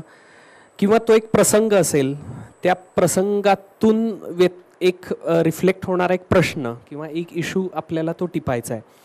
कधी कधी असं कधी झालंय का की त्या प्रसंगाबद्दल तुम्ही विचार करून गेलाय, पण तिथे गेल्यावर मला काहीतरी वेगळंच दिसलंय ज्याचा मी विचारही केलेला नव्हता, किंवा मी जो विचार करून गेलो होतो त्यापेक्षा सुद्धा मला जास्ती काहीतरी, किंवा त्यापेक्षा जास्त गंभीर किंवा त्यापेक्षा जास्त आनंददायी असं कधी दिसलंय? किंवा अशीही कधी पॉसिबिलिटी झाली की मी विचार करून गेलोय तसं काहीच नाही आहे, त्याच्यापेक्षा अगदीच काहीतरी 360 डिग्रीजमध्ये वेगळं आहे? तर असे काही प्रसंग आलेले आहेत का? मी जिथे जास्त काम करतो तिथे म्हणजे तिथे जास्त असं ॲक्शन होत नसतं. ते मुंडेन लाईफ आहे प्रत्येक दिवसाचं, म्हणजे साधारण जीवन असतं. तर तिथे मोठ्या प्रमाणात काही चालू नसतं, म्हणजे जिथे तुम्हाला मदत केली. पण एक प्रोसेस झालेली आहे की, म्हणजे मी तुम्हाला पुढचं उत्तर सांगतो की ती प्रोसेस अशी आहे की मला माहिती आहे की कुठे शूज काढायचे आहेत आणि कुठे आतमध्ये जायचं. त्याच्यानंतर तुमची जी इमेज होईल ती वेगळी होईल. म्हणजे तुम्ही तिथे ड्रामा नसला तरी your response to that situation will create a drama. Your response, your action. अरे तुम्ही म्हणजे मी दुसरं सांगतो, म्हणजे की तुम्ही ज्यावेळेस फोटो काढायला जाता कोणाच्या घरी आणि something is happening there, you enter somebody's house to take a picture, आणि somebody offers you water. तुम्ही कुठून आलात, मुंबईवरनं आलात, तुमच्याकडे सॅनिटायझर हातात आहे, तुम्ही पाणी विचारतात, तुम्ही पाणी घेत नाही. पुढच्या 5-10 मिनिटानंतर तुम्ही तुमच्या बॉटलमधनं बॅगमधनं पाणी काढतात आणि पितात. Your response will be different, your emotions will be different, your capturing will different, because he knew that this person is not from here. त्याला काहीच संवेदना नाही आहे, तो करूच शकणार नाही. आणि त्या माणसाला समजतं की याने आपल्याबरोबर ऑलरेडी फक्त पाण्याची बॉटल काढली आणि प्यायला, त्यांनी 2 मिनिटापूर्वी पाणी विचारलेलं आहे. तर तुम्ही विचार करा, तिथून जर तुमची इमेज मेकिंग सुरुवात असेल, तशी असेल, तर तो किती ड्रामा असेल, काही असेल, you will miss it. So you have to be very careful, you have to be receiving. म्हणजे तुम्हाला एवढं चनाक्षणे बघायचं असतं ना, आणि you are playing with human emotions, human, and something is already going in, there's something happening all the time, so you have to be very careful, you have to be decisive at the same moment. So let the any process differs from each photographer to the other. मला असं माझं मुंडे नसतं, म्हणजे माझं कोणाच्या घरी जरी गेलो तरी मी शांतपणे हे करतो, म्हणजे I don't get overwhelmed. I try to understand, learn something, light कुठून येतो, काय बोलू, असे सतत विचार चालू असतात की आता काय बोलायचं, जे एक शब्द कोणता येईल ज्याच्यामुळे तो कम्फर्टेबल होईल किंवा ज्याच्यामुळे मला परमिशन मिळेल. It's a small process of entering in to it. So image making is last process, last. So I hope मी उत्तर दिलं, मला माहीत नाही. अगदी. हां, जे काही प्रसंग तुम्ही मगाशी फोटोजमधून दाखवले ते खरं तर समाजातले अगदी तळागाळातले खूप महत्त्वाचे प्रश्न आहेत, जे आजही अनुत्तरित आहेत, त्याचे आपल्याला उत्तरं सापडतायत नाही, हा अगदी वेगळा मुद्दा आहे. पण हे अनेक जणांना दिसलंही असेल, अनेक जणांनी कदाचित ते टिपलंही असेल, पण तुमच्या फोटोजमधून ते वेगळ्या पद्धतीने आम्हाला कळतंय. याचं महत्त्वाचं कारण म्हणजे केवळ तुम्ही ते प्रसंग टिपत नाही, तर त्याची पार्श्वभूमी तुम्ही समजून घेताय, त्या लोकांशी तुम्ही मैत्रीपूर्ण संबंध प्रस्थापित करून त्यांच्याशी तुम्ही बोलताय, आणि तो प्रसंग तुम्ही समजून घेण्याचा खूप प्रयत्न करताय, आणि त्यांच्याशी एक माणुसकीच्या भावनेनं आपण वागतोय. तर ही सगळी जी प्रोसेस आहे, ही सगळी प्रोसेस त्या एका फोटोला जिवंतपणा कशी काय देते, खरं तर तोच खूप महत्त्वाचा भाग आहे तुमच्या सगळ्या फोटोजमध्ये. तर ह्याच्याबद्दलची तुमची भूमिका. नाही, मला वाटतं प्रत्येकाचा प्रवास असतो, म्हणजे एक साधारणतः आपण म्हणजे मी अगोदर पण सांगितलं की बिगिनिंग आपण फार हे असतो, आपल्याला शिक्षण झालं नसतं, समाज बघितला नसतो, आणि ज्यावेळेस तुम्ही प्रवास करता, भेटता लोकांना, आणि कुठून ना कुठून तुम्हाला सातत्याने काहीतरी मिळत असतं, आणि ते तुम्ही कशा प्रकारे घेता आणि ते कुठे आणता. तर मला वाटतं मला जे जे मिळालं त्या लोकांकडनंच मिळालं, ती लोकं असोत किंवा मी ज्यांचे फोटोग्राफ काढलेले असो. तर I think at the end of the day तुम्ही कसे माणूस आहेत आणि तुम्ही माणसाकडे कसे बघता, तिथे म्हणजे माणूस म्हणून बघणं आणि तुम्ही पण माणूस म्हणून उभं राहणं, त्याच्यापेक्षा जास्त तिथे हे नाही. म्हणजे if you just you be as a human being, natural human to the another, things can change. Then you being compassion, you being love, you so many things. But एक चांगला माणूस म्हणून तर सुरुवात करायला हवी. पहिला माणूस झालं पाहिजे, then images comes keep coming. अनेक राजकीय व्यक्ती असतील किंवा सिने तारका असतील, अशांचे सुद्धा फोटोज तुम्ही काढलेले आहेत. प्रत्येक राजकीय व्यक्तीचं म्हणून एक वलय असतं, त्यांची एक ओळख असते समाजात, किंवा सिने तारका असतील तर त्यांचीही एखादी ओळख असते, त्यांच्या वेगवेगळ्या कलाकृतींमधून असेल किंवा त्यांच्या कामामधून असेल. तर तीच ओळख मनात ठेवून तुम्ही फोटोज काढता, की त्यातून आणखी काही वेगळी ओळख लोकांना व्हावी त्यांच्या व्यक्तिमत्वाची म्हणून, तर त्या दृष्टीने तुम्ही त्यांचे फोटोज काढता. आणि सिनेतारका असतील किंवा राजकीय व्यक्ती असतील, ह्यांच्यासोबतचा काम करतानाचा तुमचा अनुभव कसा आहे? ॲक्च्युली त्यांच्याकडे जाताना तुम्ही म्हणजे look them as an object. मला म्हणजे त्यांच्यावरून घ्यायचं नाही, पण same time if I photographing Mother Teresa, Dalai Lama, JRD. Tata और पांडुरंग शास्त्री आठवले और Dada Vaswani, then I am so मी त्या दोन्हीकडे मी ही पण सिरीज केली होती मी स्पिरिच्युअल पोर्ट्रेट म्हणून. तर मला म्हणजे दोन्ही उत्तर सांगतो दोन्हींचं. तर तुमची लायकिंग कुठे आहे? म्हणजे मला सलमान खान आल्यावर मला काही होत नाही. सगळे लोक पायात बसतात बोलतात आणि सगळे म्हणजे सगळे फोटोग्राफर माझे कलिग आहेत, मित्र आहेत, पत्रकार आहेत किंवा कॅटरीना कैफ आल्यावर उड्या मारतात, फोटो काढायला जातात. मी लांब लावून बघायचं, त्रयस्थ नजरेने एक चांगला पोर्ट्रेट काढायचा आणि जायचं. पण at the same time if you are shooting these people, you get that energy, you're part of that energy. You learn something all the time, you learn compassion, you learn how to talk, you learn something from them with there. तर मला वाटतं ते मी फार distinction करून ठेवलं की हे फक्त ऑब्जेक्ट आहे, आपण फोटो काढायचा, आज आपण आलो याच्या घरी, आपल्याला परत म्हणजे याचं घर जे आहे ते फार लॅविश आहे, मोठं आहे, 50 कार आहेत आणि 100 काय काय नोकर आहेत. आपल्याला माहीत आहे की आपण खाली उतरायचं, चालत जाऊन बस पकडायची आणि आपल्या घरी जायचं आहे. तर ते विसरत नाही मी. ठीक आहे, मी सलमानच्या घरी गेलो, त्याच्यावर जेवलो, शाहरुखच्या घरी गेलो किंवा अंबानींच्या घरी गेलो, पण मला माझं माहीत आहे की मला कुठे जायचं आहे संध्याकाळी रात्री. I think that you have to learn very quick. You can be part of that immediately. तुम्हाला एवढं वाटेल ना ते, म्हणजे ते एवढं ते आहे पण तसंच, म्हणजे ते तुमच्यावर एवढं हे करतं ना ते पूर्ण. म्हणजे मी बॉलिवूडच्या बद्दल बोलतो किंवा पॉलिटिशियनबद्दल बोलतो, but you have to make sure that की ओके ठीक आहे, मला माहिती आहे शरद पवार मला काही घर देणार नाही आहेत आणि पैसे पण देणार नाही आहेत. बरं, फोटो काढायचं, वर्तमानपत्र द्यायचं आणि घरी यायचं. तर I think you to be आणि I should follow something else. I can't follow काही त्याबद्दलचे मजेशीर काही किस्से असतील तर. म्हणजे भरपूर आहेत किस्से, म्हणजे तिचे पण अगदी उदाहरणादाखल काही. मला अमिताभ बच्चनच्या वेळ फार आवडते. म्हणजे त्यांना असं 3 वाजताची वेळ असेल ना तर 2:58 2:57 ते येतात. आणि if you are not ready is to punctual on time एकदम. म्हणजे आणि तो साधारण फोटोग्राफर असेल माझ्यासारखा किंवा यंग फोटोग्राफर असेल, तो त्याला सांगत नाही काय करायचं, तो सांगतो की आप बताइए मुझे क्या फ़ोटो खींचना है, आप बताओ मुझे कहाँ खड़ा है. त्याच्यावरनं तुम्हाला मोठेपणे समजतं. दुसरे जे नवीन आहेत ना ते म्हणतात अरे सुधारक यहाँ से अच्छा आएगा. आता मी म्हटलं मी 35 वर्षापासून काम करत आहे, मला बघू दे ना माझा अँगल, मला शोधू दे ना, तू कशाला सांगतो angle. But then you have to listen because is a star and he has a big reach and your job is to take is good pictures and go back office. मला सर्वात वाईट अनुभव जे आहेत ते वेळेवर न येण्याचे. आणि मला वेळेवर नाही आला कोणी स्टार किंवा मोठा माणूस तर मला प्रचंड मनात घालमेल होती माझी. माझं कंपोजिशन चुकतं, माझे इमेजेस चुकतात because somewhere he is demeaning my time. तर ते नंतर झालं, म्हणजे ज्यावेळेस मी परिपक्व झालो त्यावेळेसपासून.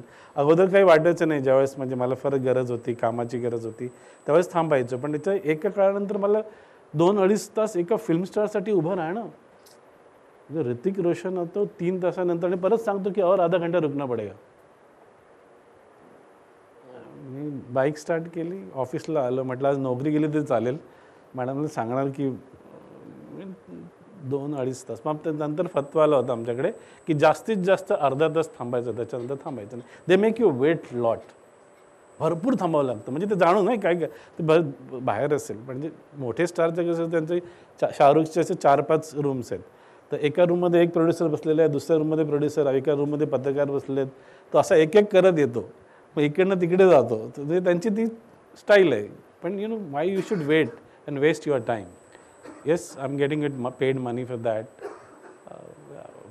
मला जी वेळ येणारी माणसं त्यांचे फोटोग्राफ करायला मनापासून आनंद होतो. म्हणजे मी जास्तीत जास्त क्रिएटिव्ह त्यावेळेस होतं की somebody is respected me as a photographer. या फोटोग्राफरला काय म्हणजे जसं लग्नाचे इम्पॉर्टंट फोटो काढतो, तो इम्पॉर्टंट फोटो आहे ना, लग्नाचे फोटो इम्पॉर्टंट आहे ना. म्हणजे तो अल्बम आपण 10 वर्षानंतर बघतो ती गोष्ट वेगळी, पण त्याला जेवायला शेवटी मिळतं पंगत झाल्यानंतर ना. So that respect has to gain. आणि तो गेन कसा होईल की you start respecting each other to any artist. आणि time is very important. So मी फोटोग्राफ मी सत्यजित रेनकडे पण गेलो होतो. मला काहीच नव्हतं येत आणि फक्त माहीत झालं होतं की सत्यजित मुंबईत आहेत.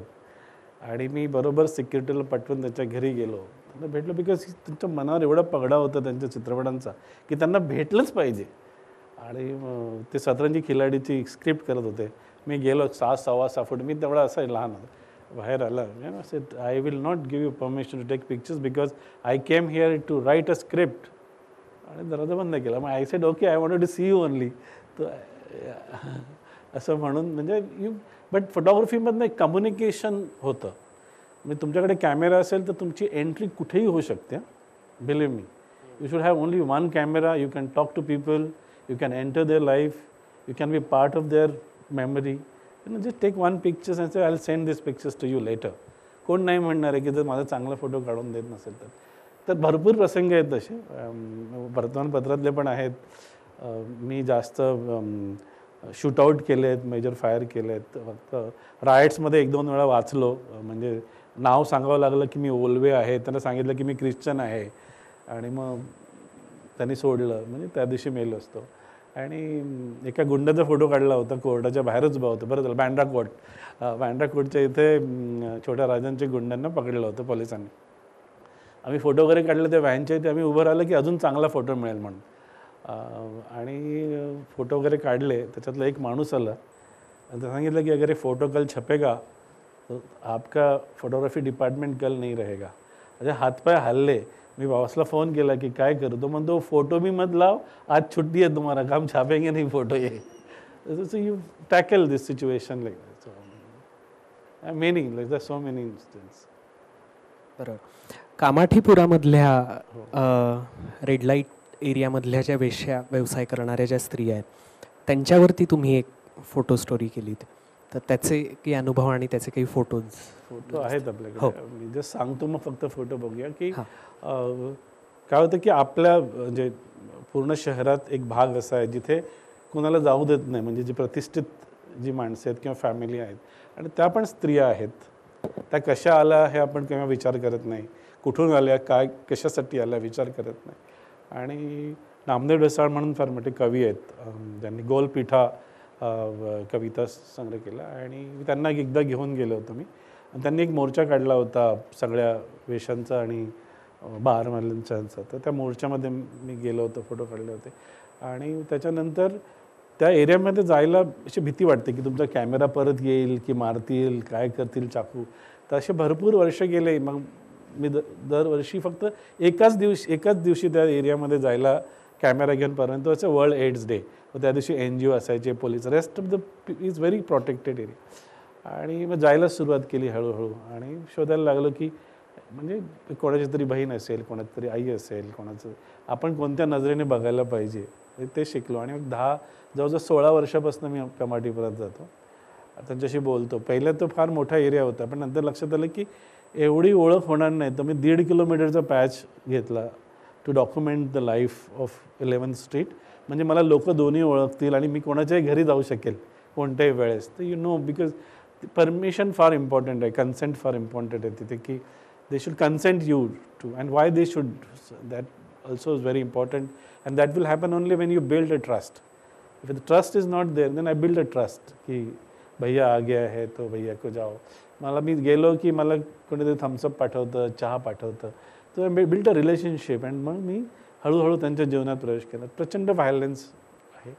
ती जे पैसे कमावते ते जो भडवा असतो तोच खातो सगळे.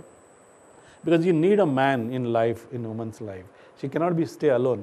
आणि तो जो पगडा आहे की मग ते माणसं त्याचा बरोबर फायदा घेतात. जो माणूस आहे तो, त्याच्याकडे शेवटी मारायच्या वेळेस काहीच नसतं, पैसे नसतात, घर नसतं, आयडेंटिटी नाही आहे, रॅशन कार्ड नाही आहे, बँक पण अकाउंट पण नाही काढू शकत, बिकॉज आयडेंटिटीच नाही आहे ना.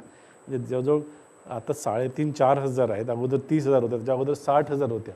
आणि हा ब्रिटिश सोल्जरसाठी प्रेझर झोन होता. मग हळूहळू तो आणि भारतीयांना जरा गोरं आवडतं, तर फॉरेनर वगैरे निघून गेल्या. मग नेपाळी तिथे आल्या, नेपाळी. आणि ती कमाटी म्हणजे मुंबईमध्ये जी मुंबई बिल्ड करायला होती ती कम्युनिटीसाठी ती जागा होती. मग ब्रिटिशांनी तिथे प्लेझर झोन केला. आणि मग नेपाळच्या जास्त मुली येऊन राहायला लागल्या. त्याच्यानंतर देवदासी प्रथेमधनं जास्त आल्या. ज्या देवदासी प्रथा तुम्हाला माहीतच असेल की तिकडनं त्या म्हणजे तिकडे समजा मंदिरात काही नाही झालं तर मग the rest they keep walking to the nearest sex areas. त्याच्यामध्ये महाराष्ट्र कर्नाटकाच्या बॉर्डरमधले जास्त आहेत आणि जसं जशी गरिबी वाढते म्हणजे जसं जशी इन्फ्लेशन वाढतं तसे तसे बाया येतात प्रत्येक राज्यात म्हणजे गरिबीशी फार निगडीत आहे आणि प्रचंड व्हायलन्स आहेत. I think just see the pictures.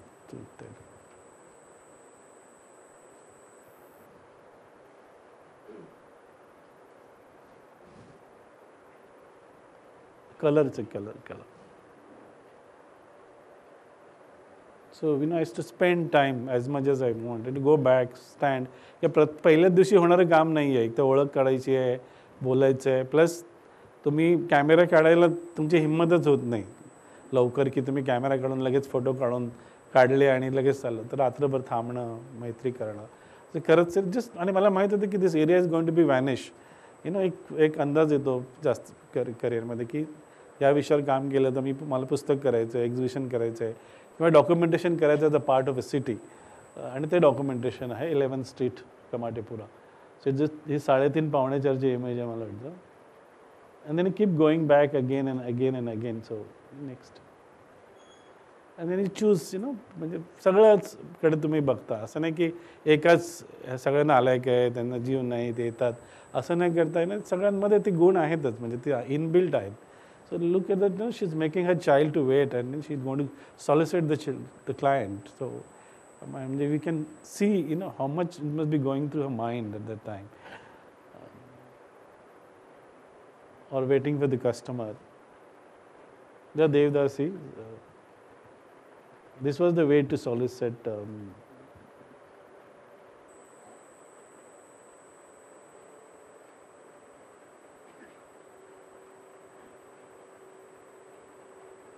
that's the place where they solicit the client. Like nobody, unless and you're not drunk, your mind has to be close to visit this kind of areas.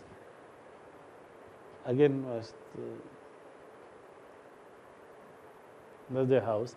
Jaya has died recently. Then Jaya's funeral pictures at Ban Ganga. So the Ban Ganga मध्ये कोणाला पोहायलाच हे नाही, पण त्यांनी पूजा वगैरे केली आणि धडाधड सगळ्यांनी उड्या मारल्या.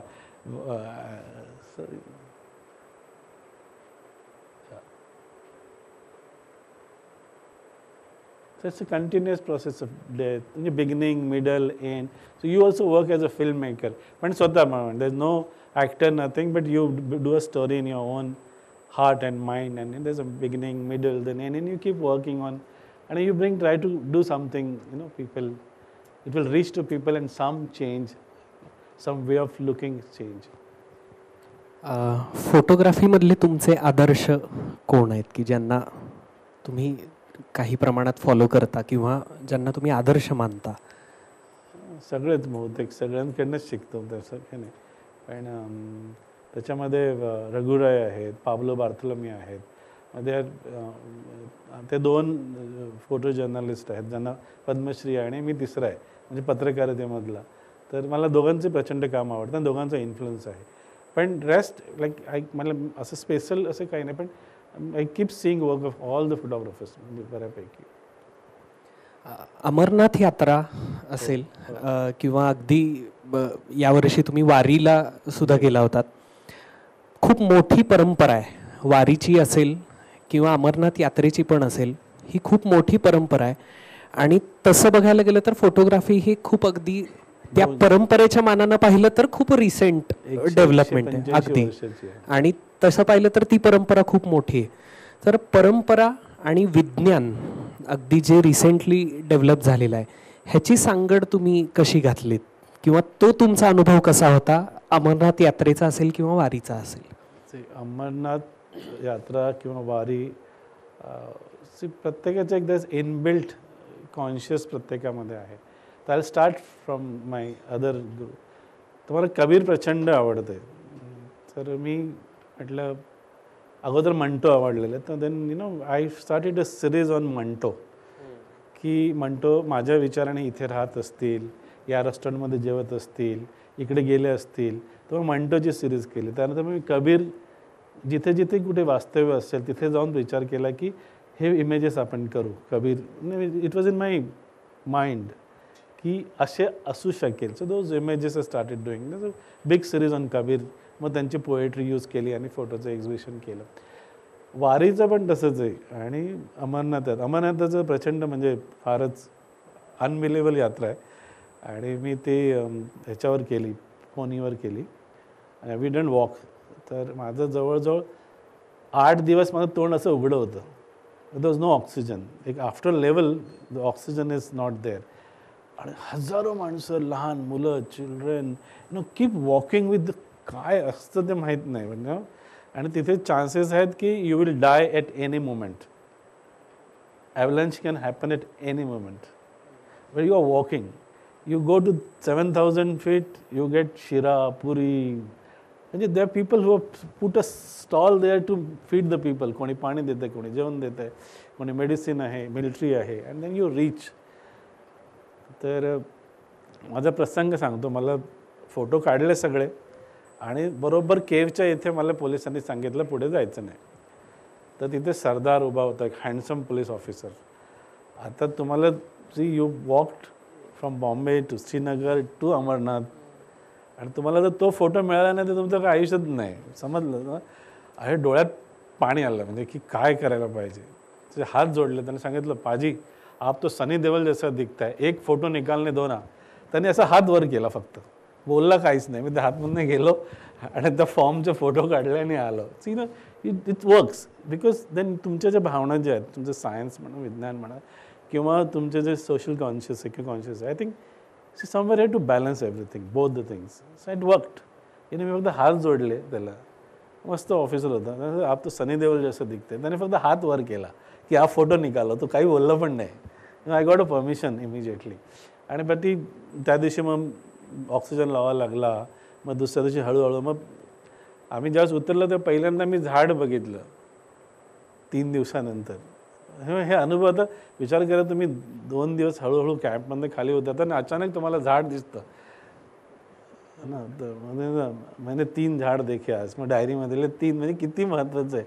I think it's a process. आणि वारीमध्ये तर मला माहीतच होतं आणि तुकाराम तो वाचलेलं होतं, ज्ञानेश्वर पहिलीपासूनच माहीत आहेत त्यामुळे, आणि प्रत्येक त्यांचं ऐकतोच आपण.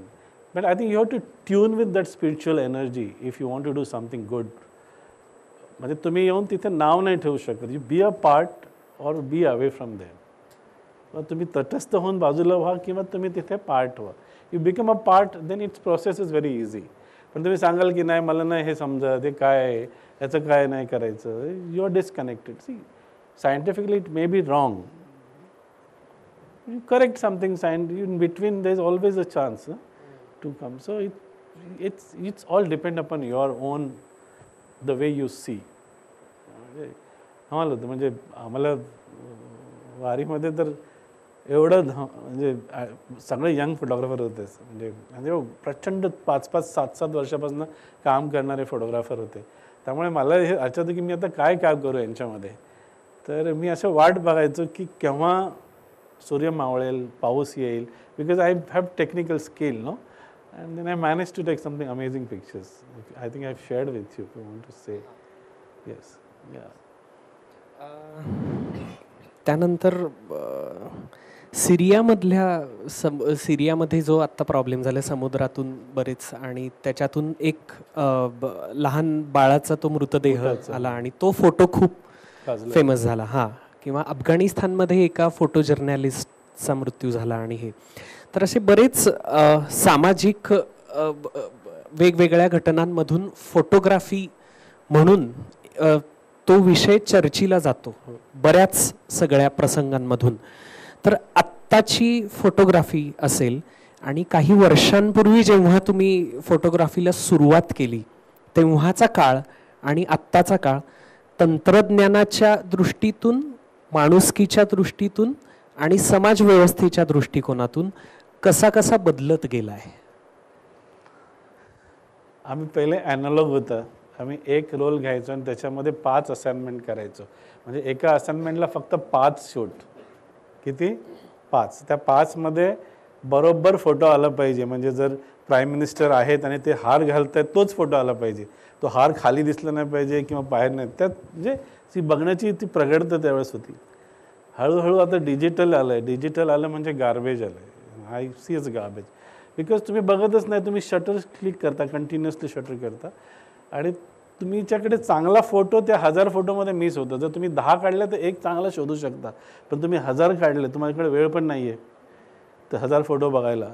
तुम्ही वरच्यावर काहीतरी देणार, पण 10 जर तुम्ही व्यवस्थित चांगल्या नजरेने attentive to the point, like the shutter will release only when your heart tells. तुमच्या हृदयाने सांगितलं पाहिजे की आता काढ, त्याच वेळेस निघायला पाहिजे. त्यावेळेस इमोशन्स असतील, एक्सप्रेशन असतील, ॲक्शन मिस होणार नाही. आता काय बाजूला ते बोलत बसतात. आता इकडे बोललं की इकडे काही चालत नाही, मग तोंड चाललं की इथे काय नसतं. गप्प बसून शांत बघायची, ती पोझिशनला रिटेलेट करायचं. आय थिंक ॲनालॉग आम्ही जास्त, आम्हाला काही शिक्षण नव्हतं, पण आम्ही एथिकल जास्त होतो. म्हणजे आम्हाला माहीत होतं कुठे उभं राहायचं आणि कुठपर्यंत जायचं. आता ती मर्यादा सोडली सगळ्या मीडियम्सनी. आता ते मला वाटतं ते जर बॉम्ब ब्लास्ट झाला असेल आणि बॉडी असतील तर त्याच्यावर उभे राहतील आणि सांगतील हम reporting from ground zero, ground level काय काय असेल ती. माणुसकी पार हद्दपर्यंत झालेली आहे. They should be a distance. म्हणजे आम्ही पण काढलेत, मृत्यूंचे फोटो काढलेत, रडतानाचे काढलेत, पण they was a distance. Distance was very important. त्यांची सगळे डिग्निटी सांभाळून हळूहळू त्यांच्या दुःखात थोडंसं तरी आत्मीयतेने बघून फोटो काढणं. आता ते दुःख काय गेलं ना, मला सांगा की आपको कैसा लगता है. आपको कैसा लगता सगळं चिन्ह आलेलं आहे आता. तर आपको कैसा लगता म्हणजे आता काय सांगणार, ज्याच्यावर झालेली घटना आहे तू काय सांगेल. मला ती संवेदनशीलता गायब झालेली आहे. ॲट्रोशियस आहे. म्हणजे like to bring a journalist or I am not talking about photographist, I am talking about the TV media.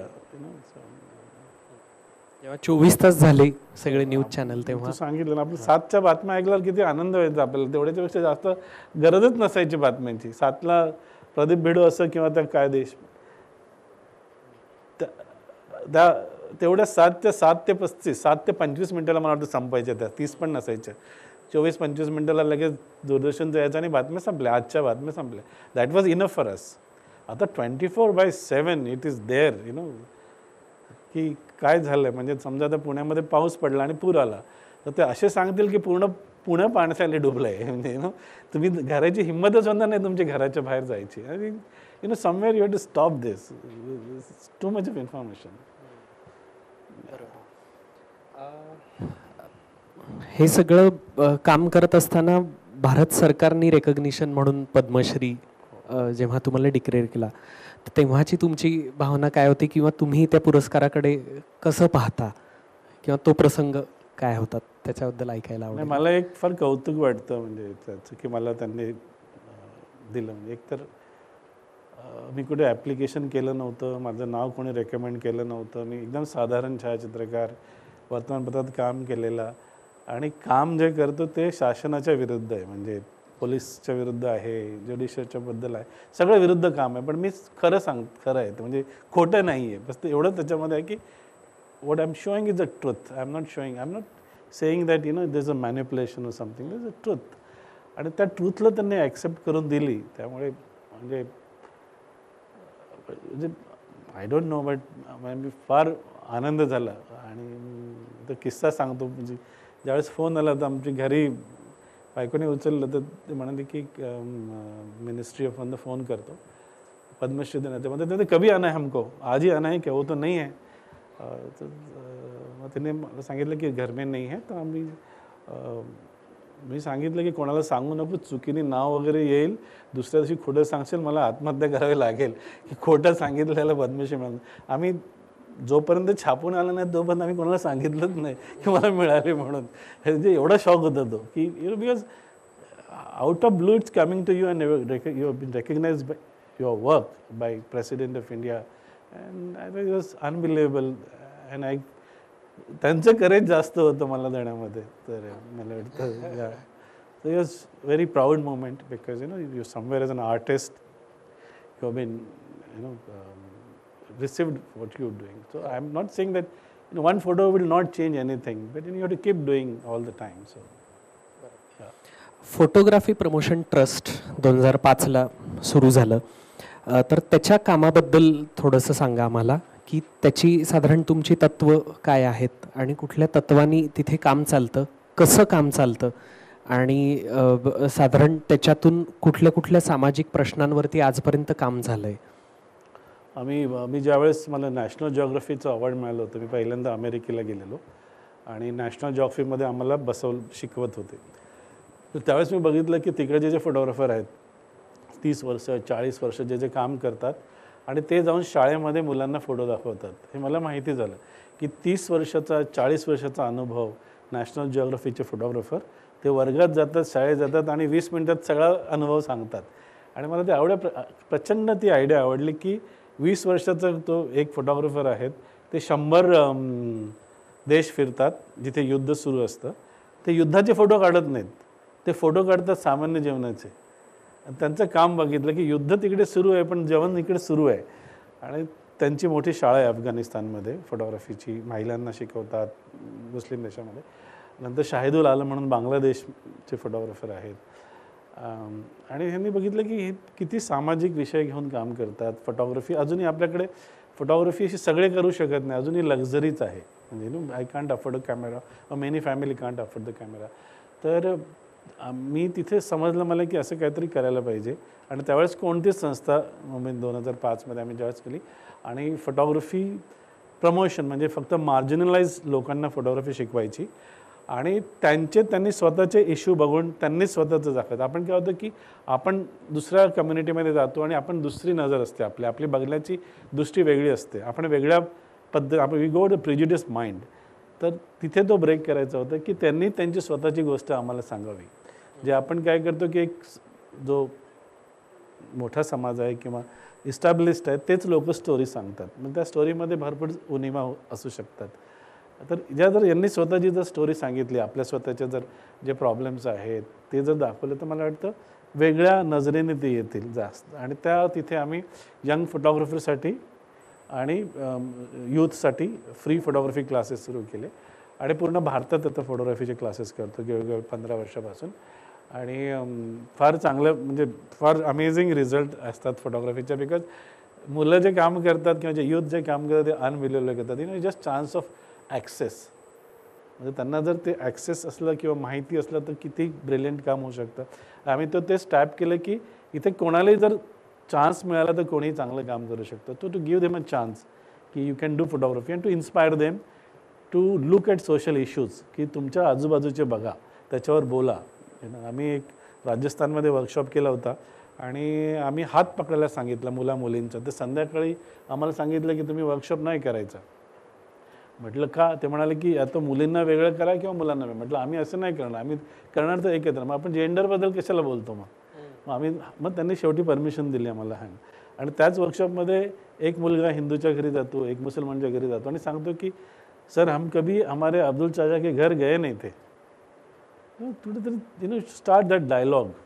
आणि सो ते स्मॉल एक्सपेरिमेंट आहेत, असं काही मोठं नाही. आम्ही फोटोग्राफी ऑन व्हील्स म्हणून एक आहे, जो आम्ही महाराष्ट्रात जातो, तिथे गावात जातो, गावात उतरतो, तिथे फोटोग्राफी करतो, गावात एक प्रदर्शनं करतो.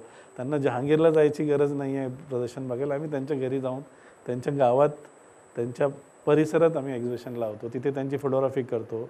त्यांना ते परत नंतर पुढच्या 2 वर्षानंतर त्याच गावात त्यांची फोटो घेऊन त्यांचं प्रदर्शन करतो. आता तो जॉय फार खतरनाक आहे. म्हणजे आपण काय करतो, एकदा गेलो की परत जात नाही. आणि मला वाटतं परत तुम्ही 5 4x6चे 10 फोटो जरी घेऊन गेले ना, आम्हाला सांगतो पहिल्या दिवशी पण त्यांनी आम्हाला जेवायला दिलं त्या गावात.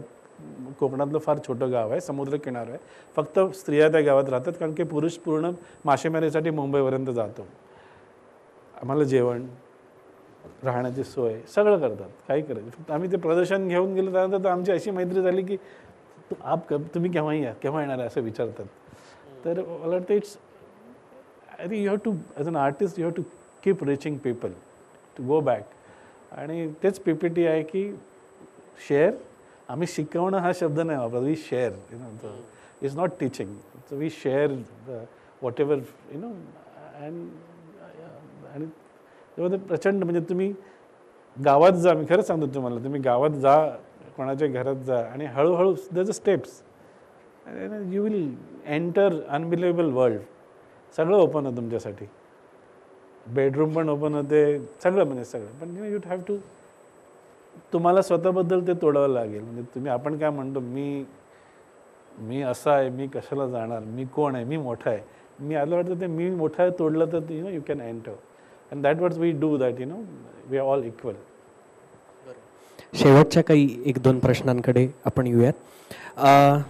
आत्तापर्यंतचं हे काम जर आपण पाहिलं तर खूप वेगवेगळ्या विषयांवरती आपण काम केलेलं आहे. येत्या काही वर्षांमध्ये तुम्ही तुमचं काम कुठं पाहता किंवा अजून तुम्हाला काय वाटतं की अजून कुठे कुठे तुम्हाला पोहोचायचं आहे? पोचायचं नाही आहे कुठे, म्हणजे मला बस की एक विषय घेऊन त्याच्यावर जर काही करता आलं तर मी पारधी समाजावर करतोय, धनगर समाजावर करतोय, असे कम्युनिटीजवर काम करत असतो. आता माल न्यूट्रिशनवर केलं तर मालन्यूट्रिशनचं काम कसं होतं की मी एक छोटीशी बातमी वाचली होती वर्तमानपत्रात, आणि त्या बातमीमध्ये होतं की 50% of India's children are malnourished. I think everybody has to feel that. 50% जर भारतातले लहान मुलं कुपोषित असतील तर येणारी आपली पिढी कशी असेल. त्याच्यातनं सायंटिस्ट होतील, सैनिक होतील. आणि मला वाटलं मी लगेच माझ्या मित्रांना भेटलो आणि सांगितलं की आपण हे करू. आणि आम्ही 5 राज्यात गेलो आणि जे बघितलं आणि त्याच्यानंतर मग दिल्लीमध्ये आम्ही ते प्रदर्शन केलं. मग मिनिस्टर्स आले, संवाद झाले. तो कुठे ना कुठे ह्या फोटोग्राफीचा ज्युडिशियर म्हणजे तुम्ही आहात म्हणून बोलतो आणि डिसिजन मेकिंगवर कुठेतरी फरक झाला पाहिजे. म्हणजे ॲटलिस्ट त्यांनी बघितलं तरी पाहिजे, म्हणजे काही न केलं तरी ठीक आहे, त्यांना माहीत तरी असलं पाहिजे की असं काहीतरी आहे. म्हणजे ते तेवढंच जरी केलं तरी मला वाटतं मोर दॅन इनफ. आणि ते प्रत्येक आर्टिस्टनी करावं. बरोबर. अशी काही उदाहरणं सांगू शकाल की आत्तापर्यंत जी झालेली कामं आहेत ती बघून डिसिजन मेकिंगवरती कुठेतरी फरक पडलाय किंवा पॉलिसी मेकर्सनी ते रेकग्नाइज केलंय, अशा पद्धतीची काही उदाहरणं? सफाई कामगारांचे तर हायकोर्टमध्ये ॲज अ एव्हिडंट म्हणूनच गेले होते. तर त्यावेळेस पुण्याला पण ती फोटो यूज केलेत. पुण्याला जवळजवळ 450 माणसांना कामावर घेतलं त्या फोटोवर. त्यांना परमनंट करत नव्हते. त्यांना त्या फोटोवरनं जजनी डिसिजन दिले की यांना कामावर घ्या. मुंबई हायकोर्टामध्ये पण they were part of a larger discussion. आणि रतन टाटा आहेत, त्यांनी हे फोटो बघितले आणि त्यांनी विचारलं की हे फोटो काय आहेत, आपल्याला हे फोटो बदलायचे आहेत. आणि म्हणजे एक सेन्सिटिव्ह माणूसच पाहिजे ते बघायला. आणि त्यांनी काही करोड रुपये दिले, काही काम सुरू आहे हेल्थवर आता. तर मला वाटतं if you have something then something can be done. पण जर माहीतच नसेल किंवा तर होणार नाही. म्हणजे माहिती होणं हा पहिलं असलं पाहिजे की आहे हे मान्य करणं आणि ते दिसणं. आणि मग आता कोणी फोटो बघो न बघो पण at least something you can carry tomorrow. Like सफाई कामगार बघाल किंवा स्त्रियांना बघाल तर कुठेतरी ती सेन्सिटिव्हिटी जागी होईल. तेवढाच प्रयत्न आहे, बाकी काही नाही. ते कुठे जाईल decide like so everybody has to carry it. शेवटाकडे येताना असा प्रश्न विचारायला मला आवडेल की अनुभव खूप मोठा आहे तुमच्या कामाचा आणि हे सगळं विद्यार्थ्यांना मगाशी जसं मी सुरुवातीला म्हणालो होतो की अनुभवसिद्ध शिक्षण त्याला खूप महत्त्व आज आलेलं आहे. आणि प्रत्येक वेळीच प्रत्येक विद्यार्थ्याला हे शक्य होत नाही की मी स्वतः तो अनुभव घेतलेला आहे. पण कदाचित असं असू शकतं की मी दुसऱ्याचा तो अनुभव पाहिलाय, ऐकलाय, दुसऱ्याकडून ते ऐकलंय, पाहिलंय किंवा त्याच्याशी मी चर्चा केली आहे. तर आमच्या विद्यार्थ्यांना तुम्ही काय सांगाल की अभ्यास तर आपला चालू राहणार आहे, शिक्षण पद्धतीचा भाग म्हणून परीक्षा असणार आहेत, वायवाज असणार आहेत, पेपर द्यायला लागणार आहेत, तो अभ्यास तर सुरू राहणार आहे. पण ह्याच शिक्षणाला एक काय म्हणतात ते शिक्षण समृद्ध व्हावं ह्यासाठी विद्यार्थ्यांनी कसं असलं पाहिजे किंवा त्यांची भूमिका कशी असली पाहिजे याबद्दल तुम्हाला काय वाटतं? Very difficult. पण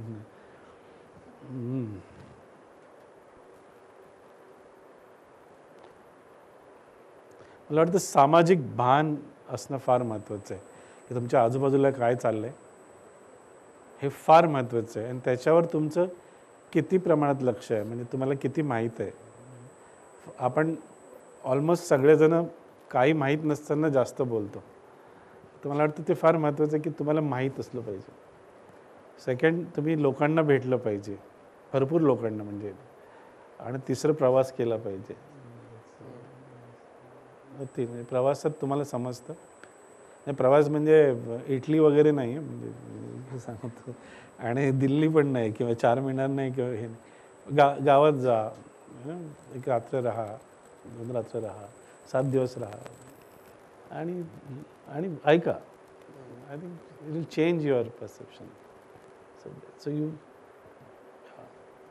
आणि मी काही सांगू शकत नाही त्याचं की काय, पण these are the basic things that सामाजिक जाणीव, सामाजिक, आणि ती असेलच हवी. म्हणजे कारण की आपण को एक्झिस्टमध्ये राहतो, तर प्रत्येकाचा विचार करायला हवा. मग तो कोणी माणूस असो, तो खालच्या जातीचा असो की वरच्या जातीचा असो की मधला असो, आपण त्याच नदीतलं पाणी पिणार आहोत ज्यामध्ये. तर मला वाटतं एक माणूस म्हणून पण झालं पाहिजे. माणूस जर होता आलं तर फार बरं. धन्यवाद. पुन्हा एकदा पद्मश्री सुधारक ओल्वे सर यांच्यासाठी एकदा जोरदार टाळ्या, की त्यांनी अगदी म्हणजे खोटं वाटेल की जेव्हा मी सरांना फोन केला 5व्या मिनिटात आमचा कार्यक्रम ठरला, तारीख ठरली आणि त्यांनी लगेचच होकार दिला की लॉच्या मुलांसमोर बोलायचंय, मी लगेच येणार. त्यामुळं त्यांनी आज आपल्याला वेळ दिला यासाठी त्यांचे खूप मनापासून आभार. माननीय भाऊसाहेब जाधव सर, क्रांती देशमुख मॅडम, की नेहमी नवनवीन लोकांना बोलवण्यासाठी त्या परवानगी देतात, नवनवीन कार्यक्रम संकल्पना राबवण्यासाठी ते कायम पाठीशी असतात. सर असतील, मॅडम असतील, बाकीचे सगळे शिक्षक असतील, शिक्षकेतर कर्मचारी असतील, खूप छोट्या छोट्या गोष्टींची काळजी घेतात.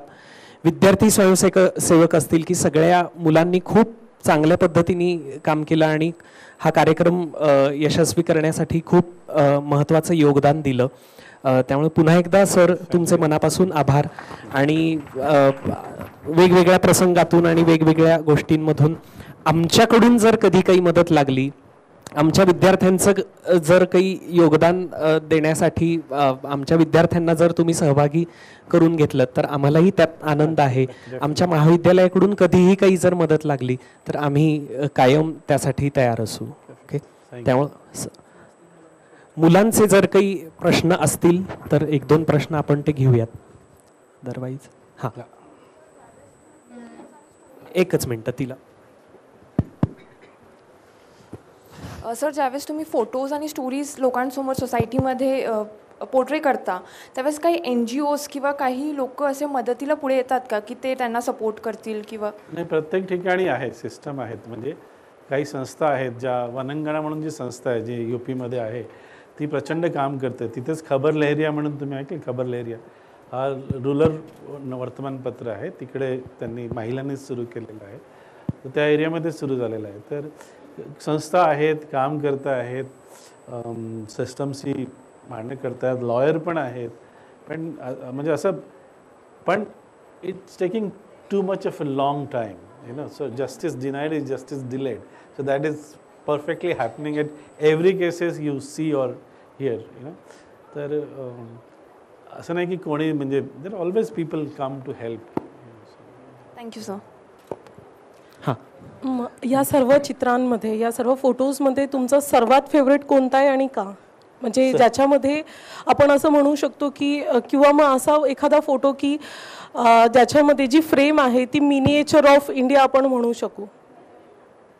परत एकदा पहिलं काय होतं? 2 प्रश्न आहेत. एक म्हणजे तुमचा मोस्ट फेवरेट कोणता फोटो आहे, आणि दुसरा फोटो की जो आपण ज्याच्यामध्ये भारताचं चित्र आहे वरचेवर असं आपण म्हणू शकू. नाही, सी, मी या लोकांचा अँबॅसेडर आहे. सो इट्स नॉट दॅट की there is no favourite or something, because it's heart wrenching. It cannot be favorite. You feel sad about showing this story or telling this story, because माझा पण देश आहे ना, मी काय दुसऱ्या देशातला नाही आहे. नाही, favourite just telling. I'm saying, so there's no favoritism here, because it's all of us. आपण सगळे एकत्र मिळून बदल झाला पाहिजे. आणि इट्स अ डिफरंट इंडिया जो तुम्हाला बघायला शिकलं पाहिजे. म्हणजे मॉलमधले जाणारच भारत आहे असं नाही आहे. भारत फार वेगळा आहे, फार मोठा आहे, आणि आपल्या आकांक्षापेक्षा आपल्या विचार करण्याच्या पलीकडे मोठा देश आहे. म्हणजे तुम्ही अरुणाचल प्रदेश, अजूनही याचा प्रदेश आहे, तिथून मला वाटतं पुण्या मुंबईतनं माणूस गेला नसेल एवढं. म्हणजे आपण काय ते बेट कोणते, अंदमानला आपण गेलोच नसेल कोणी. त्याच्यात नंतर म्हणजे इट्स आपण सगळे एक म्हणजे तुझे प्रश्न एकदम बरोबर आहेत. I think probably but I represent this India. I live in another India. So I hope I answered. I don't no. नाही, ती गोष्ट तुम्ही सांगितली ती महत्वाची की त्यांचे तुम्ही अँबॅसेडर आहात.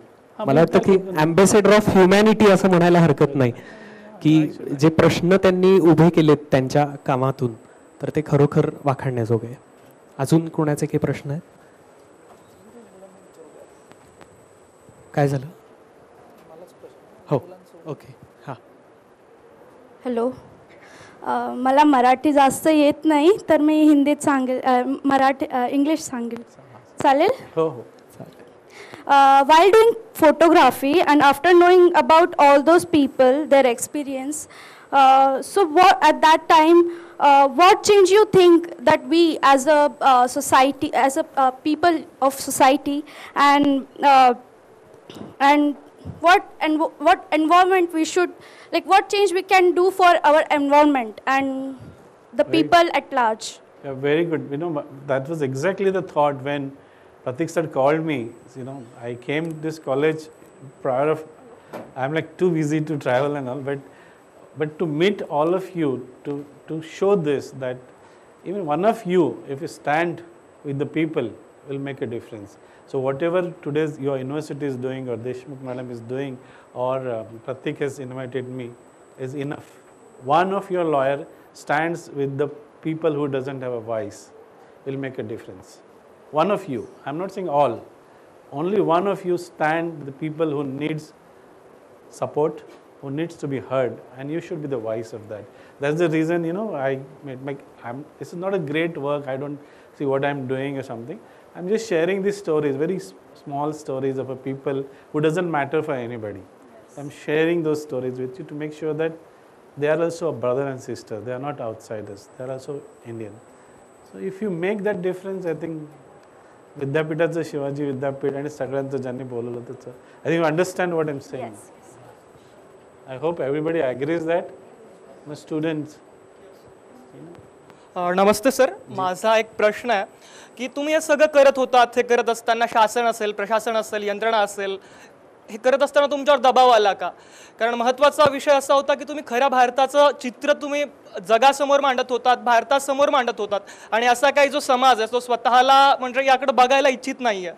तुम्ही त्यांच्यापर्यंत हे नेलं, पण हे नेत्यांना मग जे सरकारी यंत्रणेचं फेल्युअर असेल तर हे करत असताना तुमच्यावर खरं दबाव आला का, आणि हा दबाव तुम्ही कसा झेलला सर? मला कुठेही दबाव आला नाही. मला कोणी विचारलं नाही की का करतं म्हणून. मला फक्त एकदा ज्यावेळेस मी अमेरिकेत आणि दुसऱ्या देशात फोटो घेऊन चाललो होतो एक्झिबिशनला, त्यावेळेस प्रचंड तणाव आलेला माझा की मी हे चित्र घेऊन जाऊ का, म्हणजे माझ्या देशाचं प्रतिनिधित्व असं करू का मी. आणि त्याच वेळेस मला त्रास झाला. देवर नो प्रेशर फ्रॉम एनीबडी, जस pressure on from myself only, की काय करू मी, हे घेऊन जाऊ की नाही घेऊन जाऊ, की का घेऊन जायला पाहिजे आणि असे का चित्र भारताचं दाखवावं.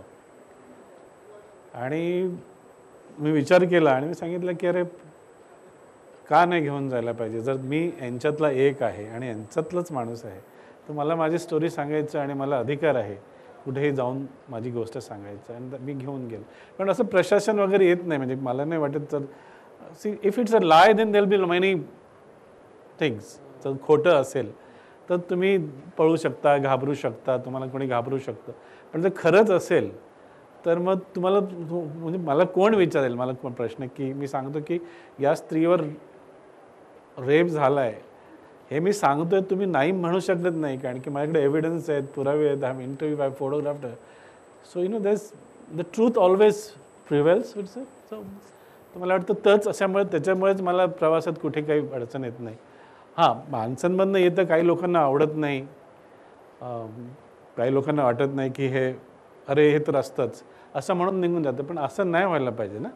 हे असं नाही चालत ना, असं नसायला पाहिजे. मला वाटतं तो जरी थॉट आला तर it makes, I think those, I hope those images make some impact on you.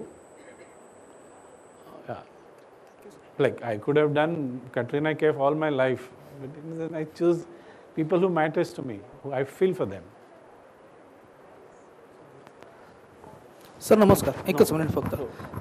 सर्वप्रथम खूप आभार मानतो की तुम्ही वेळात वेळ काढून इथे आलात आणि मी खात्रीने सांगतो सर की तुम्ही ज्या उद्देशाने इथे आलात तो नक्कीच सफल झाला असेल, कारण तुम्ही तुमच्या कामाबद्दल फोटोबद्दल ज्यावेळेस आम्हाला सगळं सांगितलं की तळागाळातल्या लोकांचे कितीतरी गंभीर प्रश्न आहेत जे की आम्ही येता जाता खरंच बघत असू प्रत्येकजण, परंतु इतक्या वेगळ्या नजरेने त्यांचे प्रश्न तुम्ही पाहून आमच्यासमोर मांडलेत, त्याबद्दल खूप धन्यवाद. आणि तुमचं ते सगळं सांगून झाल्यानंतर आम्हाला कोणालाही टाळ्याच वाजवशी वाटल्या नाही की तुमच्या कामाचं कौतुक करावं त्या, हे आमचं ते इतकं मन सुन्न झालं ते सगळे प्रश्न बघून की आमच्या टाळ्या वाजवणं राहून गेलं होतं.